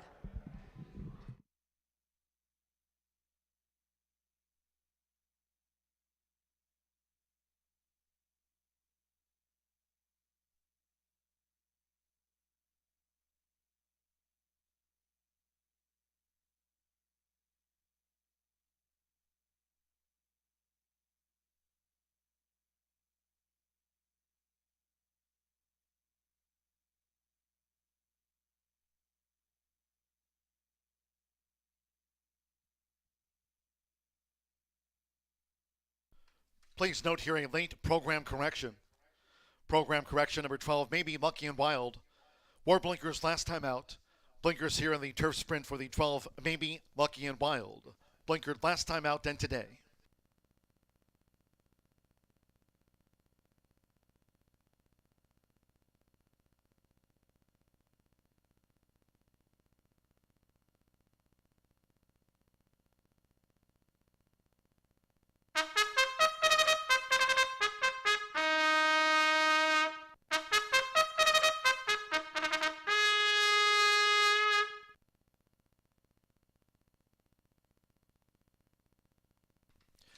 The horses stepping onto the track now for the 8th race.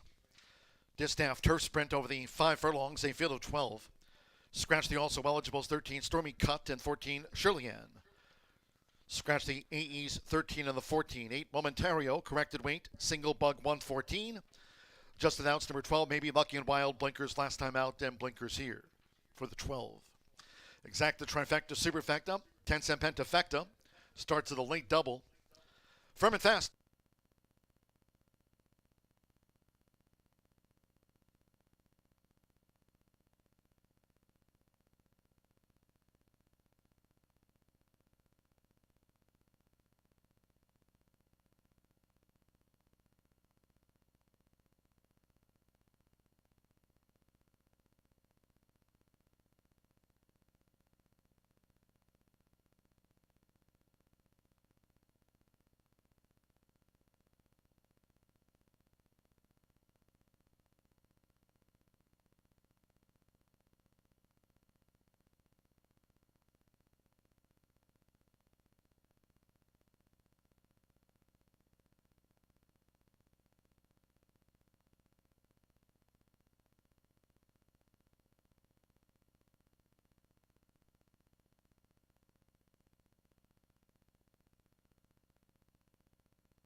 The horses are approaching the starting gate.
For a final time today, crossing over to the turf course here at Horseshoe Indianapolis near the sprint start.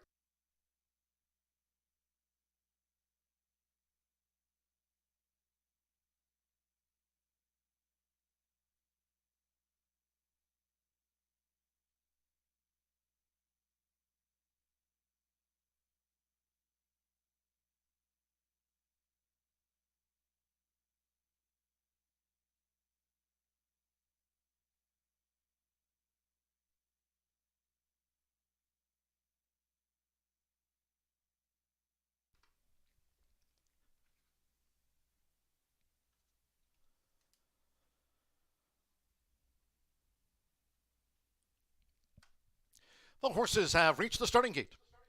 It is now post time. They're going in.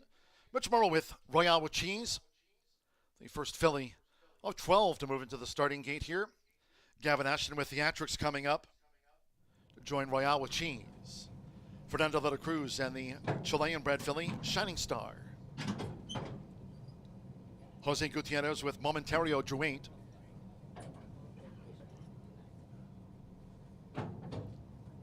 Danilo Grasales Rave with Chatter. Declan Cannon partners Give Life coming up to post 9. Javier Patron Barcenas with Midnight Mary going in.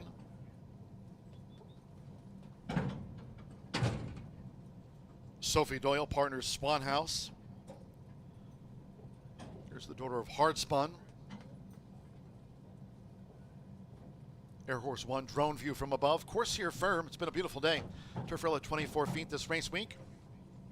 Marcelino Pedroza Jr., Miyako went in well. Evan Roman with Faith, Hope, and Love. And the Gold Silks and Cap. Adam Mesquitza with You Ain't That Lucky, Drew 11. Now Faith, Hope, and Love. At 5 furlongs, one more. Samuel Bermudez with Maybe Lucky and Wild. Mare, she had blinkers last time on. Blinkers here over the 5 furlongs. They're in the gate. They're off and sprinting. Fast start for Theatrics. Midnight Mary is right there. Chatter engages toward the inside, and it's Chatter head-to-head with Midnight Mary as they streak past the half-mile pole. Faith, Hope, and Love and the Gold Silks running in third. Toward the inside, the Chilean bred filly. Shining Star now making a move, and then Miako's in between horses. Faith, Hope, and Love is now a wide 5th. Momentario is 6th. Royale with Cheese is 7th. Theatrics is 8th as they enter the far turn. And then farther back to You Ain't That Lucky with toward the inside. Give Life among the back markers as they make their way toward the quarter pole. Then nearest the inside as they come toward the top of the stretch. Swan House and Wide. Maybe Lucky and Wild trails the Distaff dozen. The opening quarter, well, there it is to be believed as they straighten away, and it's Shining Star. Shining Star has emerged the leader for Fernando de la Cruz and has opened up a 6-length lead in the final furlong from between horses. Miyako staying on is Give Life after breaking slow, and Momentario between horses. They're near home. She's raced away. Shining Star sharply by 8 lengths from Give Life, the runner-up. Momentario was 3rd, Miyako 4th. Royale with Cheese, You Ain't That Lucky, and Theatrics, they were the next fillies across the finish.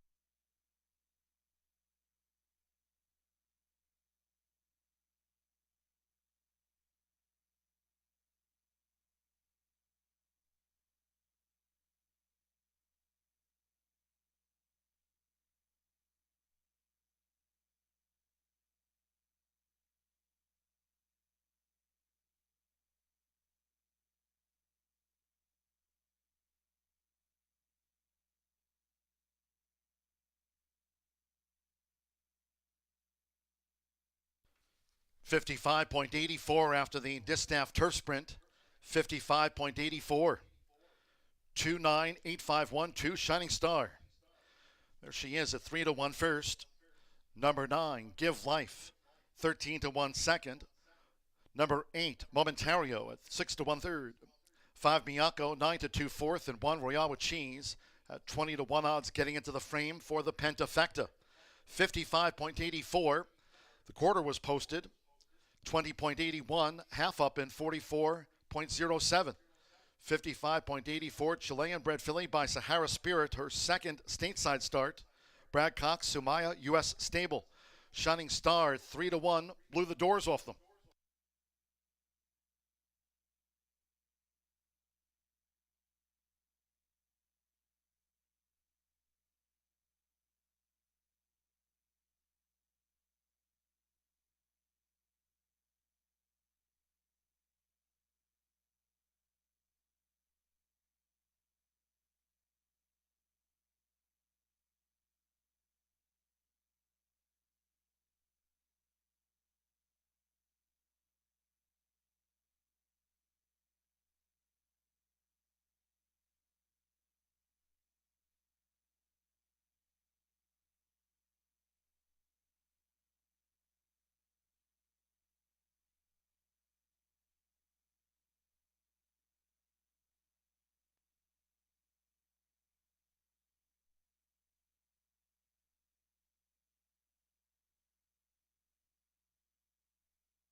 The result of race 8 official.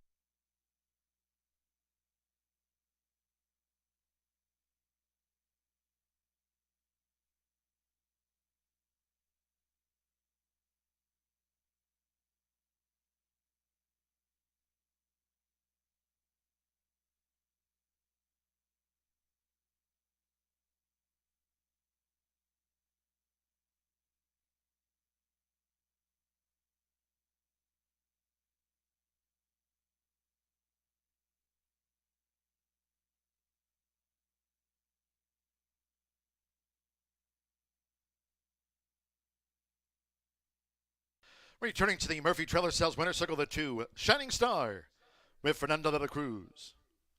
Shining Star is a 4-year-old gray roan filly by Sahara Spirit out of the Dublin mare, Green Power. This Chilean bred filly, Brad Cox trains for Sumaya U.S. Stable. Horseshoe Indianapolis congratulates the winning connections of Shining Star. Wins their second start in the States at 3-1.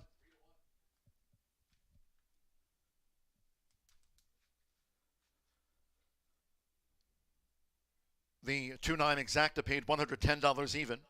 50-cent trifecta, $229.55.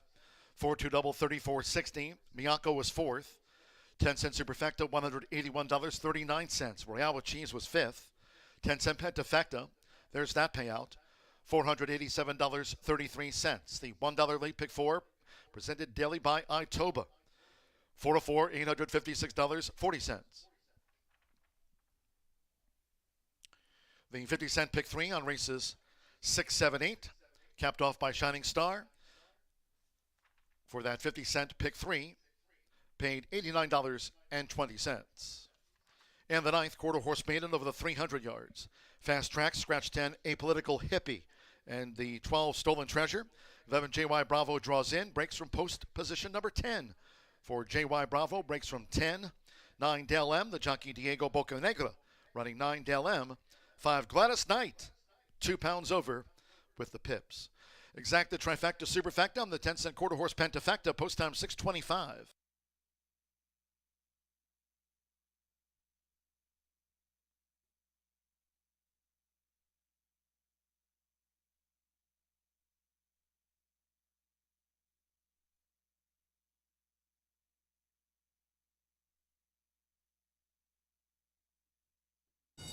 They're off and sprinting. Fast start for Theatrics. Midnight Mary is right there. Chatter engages toward the inside, and it's Chatter head-to-head with Midnight Mary as they streak past the half-mile pole. Faith, Hope, and Love and the Gold Silks running in third. Toward the inside, the Chilean-bred filly, Shining Star, now making a move. And then Miaco's in between horses. Faith, Hope, and Love is now a wide fifth. Momentario is sixth. Royale with Cheese is seventh. Theatrics is eighth as they enter the far turn. And then farther back to You Ain't That Lucky with toward the inside, Give Life among the back markers as they make their way toward the quarter pole. Then nearest the inside as they come toward the top of the stretch, Swan House and Wide. Maybe Lucky and Wild trails the Distaff dozen. The opening quarter, well, there it is to be believed as they straighten away, and it's Shining Star. Shining Star has emerged the leader for Fernando de la Cruz and has opened up a 6-length lead in the final furlong from between horses. Miyako staying on is Give Life after breaking slow, and Momentario between horses. They're near home. She's raced away. Shining Star sharply by 8 lengths from Give Life, the runner-up. Momentario was third, Miyako fourth. Royale with Cheese, You Ain't That Lucky, and Theatrics, they were the next.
Well, we're back in action today, Tuesday, at Horseshoe Indianapolis. Hope you enjoyed Monday's card. We did not have a quarter horse race, but boy, the turf racing looks pretty darn good. So great weather here in Indianapolis, and hope you're enjoying today's card. We're going to close it out with a quarter horse maiden, purse of $17,000, and they'll be traveling 300 yards. We do have a scratch of the 10 and 12. The 11 draws in, so we have a nice full field. Should be a very competitive race. All right, I'm going to begin by talking about number 1, Delightful D. Tony Cunningham owns and trains this filly, been that heavy favorite in her last 3 races. She's sired by Grade 1 winning stallion and racehorse Uncle D. And the Oklahoma bred filly's cutting back from 350 to 300 yards, which might help. And also, Tony's going to utilize the flipping halter, trying to keep her a little steadier in the gait, keep that head looking forward to the upcoming race instead of side to side. Sometimes horses just are too distracted, and the flipping halter does help. All right, regular rider Danny Martinez in the irons, and forgive me for leaving out the other Cunningham entry, the also eligible number 11, J.Y. Bravo. Unfortunately, I hadn't seen him drawing in before I sent in my tip sheet, so forgive me, but I think Rachel does have the 11, so if you're looking for a deeper selections for your quarter horse pentafecta, I wouldn't leave the other Cunningham horse out. All right, we'll move on to number 4, and that's Are You Talking About Me? Has hit the board in his last 3 efforts this year for breeder and owner Bennett Racing Stables, sired by another Grade 1 winning stallion, and that's Big Lou. Lots to like about this horse, the way he's progressing. For trainer Jessie Vasquez and her husband Giovanni Vasquez Gomez, who is aboard. In the money in the last 3 times in the starts and 3 of 7 lifetimes. So not a bad record for number 4, You Talking About Me. All right, let's move on next to a little bit of a price, and that's number 2, Felton, making his 12th career start for trainer Karen Yike. This is a 4-year-old son of He's Relentless. Certainly has the experience and has had some very good efforts. Exits a 4th place finish on September 9th, and was kind of doing it right in the final stages of the race, advancing well, so that's something to look forward to. Also, German Rodriguez, who we've talked about so many times, and his first year as a trainer, but he's a really good rider, was one of our top riders for a long time before taking out his trainer license, and he will pilot this Oklahoma-bred gelding. All right, now we'll go to leading conditioner Tim Eggleston, who's saddling 2 first-time starters. Not a lot to really go by. Both of them have had 2 good works. They're fillies. And I just give the slight preference to number 5, Gladys Knight, sired by the Transmission. Now, the Transmission already has produced a stakes winner here, horse by the name of Apolitical Mission. So that stood out a little bit for me. But as we've talked about before, you got 2 Cunninghams, 2 Egglestons, and, you know, see how they look when they're warming up, because sometimes my percentage in picking one or the other. I do love the music of Gladys Knight, and so maybe if Gladys Knight, the horse, wins, John might be singing Midnight Train to Georgia. He probably has another favorite, though. So I'm going 1, 4, 2, 5 in our finale. Of course, with these nice full fields, you want to go a little deeper and play our quarter horse pentafecta. My selection today would be number 3, Buried. I don't like the name, but 30-1 on the morning line, California bred gelding, a son of Separatist. It looks pretty good. I mean, not great on paper, but I like the breeding. And always admire the horses bred by Steve Burns.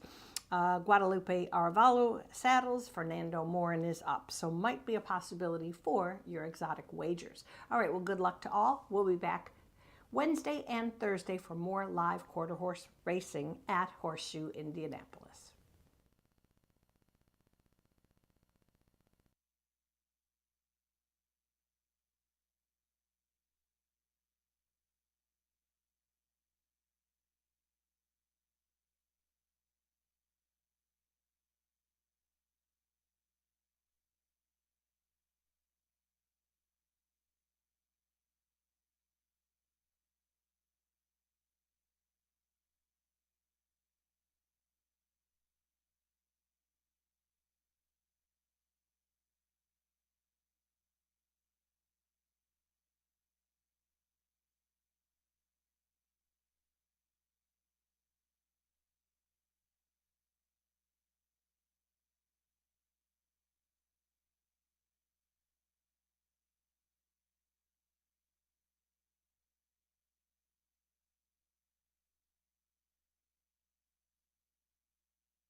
The horses called posted now for the 9th race. Closing the card here with this quarter horse maiden dash over the 300 yards. Fast Track. Scratch 10, A Political Hippie, and the 12, Stolen Treasure. Scratch the 10 and the 12. 1, JY Bravo draws in, breaks from post 10. 9, Del M, the jockey Diego Bocanegra. Rides 9, Del M. 5, Gladys Knight. 2 pounds over. Exacta Trifecta Superfecta, the 10-cent quarter horse Pentafecta featured.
The horses have reached the starting gate. It is now post time. Delightful D uses a flipping halter. First into the starting gate here at the 300-yard mark.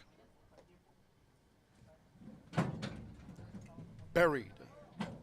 Join Delightful D, KLT Furs Flying.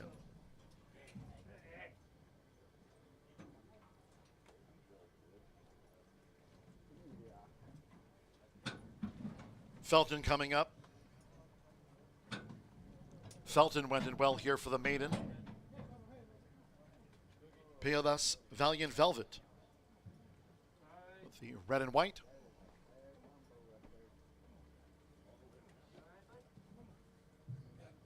Loading up here for the last of the day.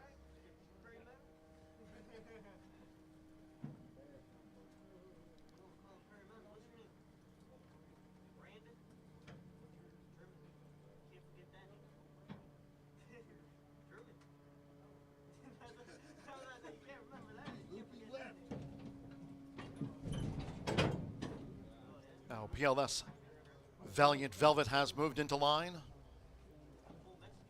You talking about me?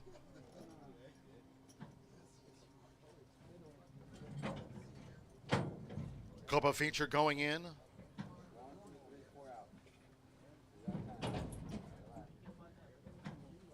Here comes Gladys Knight.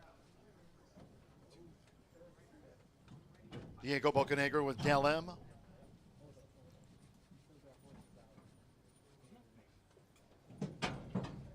Stand by at 300 yards. One more, Francisco Quintero.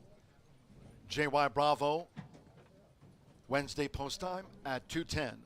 Here comes the last of the day. They're in the gate. Off in the Tuesday finale.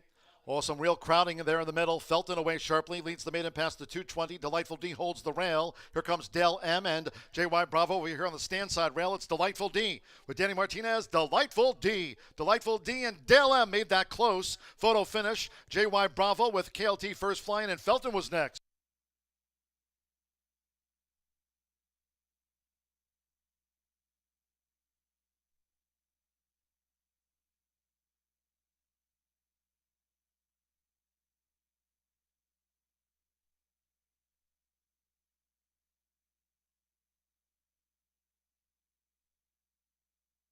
Photo finish here in the maiden finale.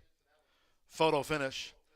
And there will be a steward's inquiry into the running of the maiden. Steward's inquiry into the soon after 300-yard start to the maiden, where there was a real kerfuffle.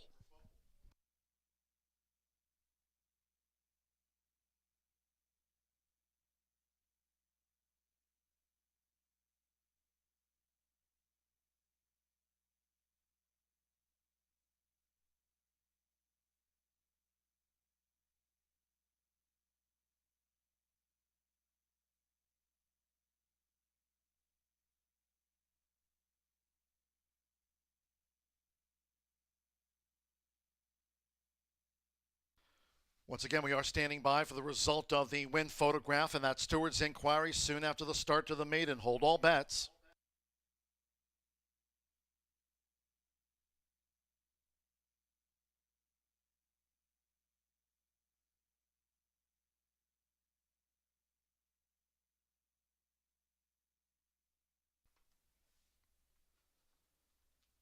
With the result of the steward's inquiry still pending, 1-9. 11-2-7-1 Delightful D gets in just ahead of number 9 Del M, 15.711 seconds. Number 11 JY Bravo was third, 2 Felton fourth, and 7 KLT first flying fifth for the quarter horse Pentafecta. It's all unofficial pending the steward's inquiry. Hold on.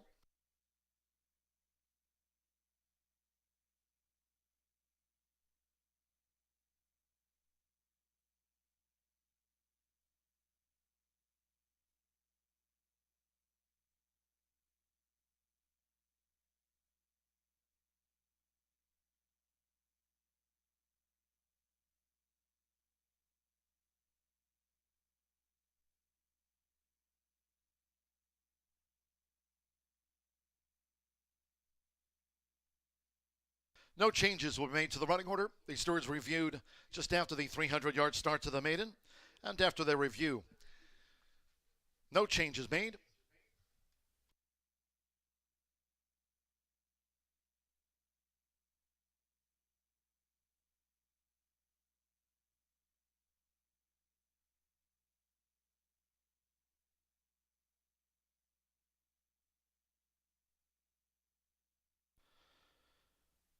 Returning to the Murphy Trailer Sales winner circle, the 1 Delightful D with Danny Martinez. Delightful D is a 3-year-old brown filly by Uncle D out of the Volcom mare, A Delightful Filly. Owned and trained by Tony Cunningham. Horseshoe Indianapolis congratulates the winning connections. Delightful D out to the maiden ranks. 15.711 seconds. Clock today. Fast, no wind.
Result official. Again, there was a steward's inquiry soon after the 300-yard start to that maiden. No changes made to the running order after the steward's review of it all. 1-9 exacta, 63.20, 50-cent trifecta paid $64.45. The 2-1 double, 22.40. 10-cent superfecta, $59.92. The 50-cent trifecta, $64.45. The 10-cent quarter horse pentafecta, 1-9, 11.27. Paid $357.49. KLT Furs Flying ran fifth. 15.711 seconds. Fast, no wind. That'll do it. Concluding our live racing program for today, we thank all that joined us here on track on a beautiful one here in the Hoosier State. Cheers to all who tuned in. Next live race card, that'll be on Wednesday and Thursday cards from 2:10 p.m. Eastern. Until next time, for all of us here at Horseshoe Indianapolis, it's been my pleasure today from the broadcast booth. Track announcer John G. Dooley saying good night.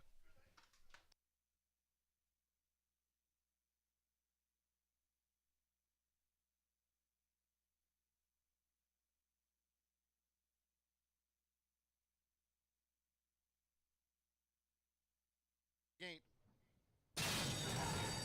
Off in the Tuesday finale.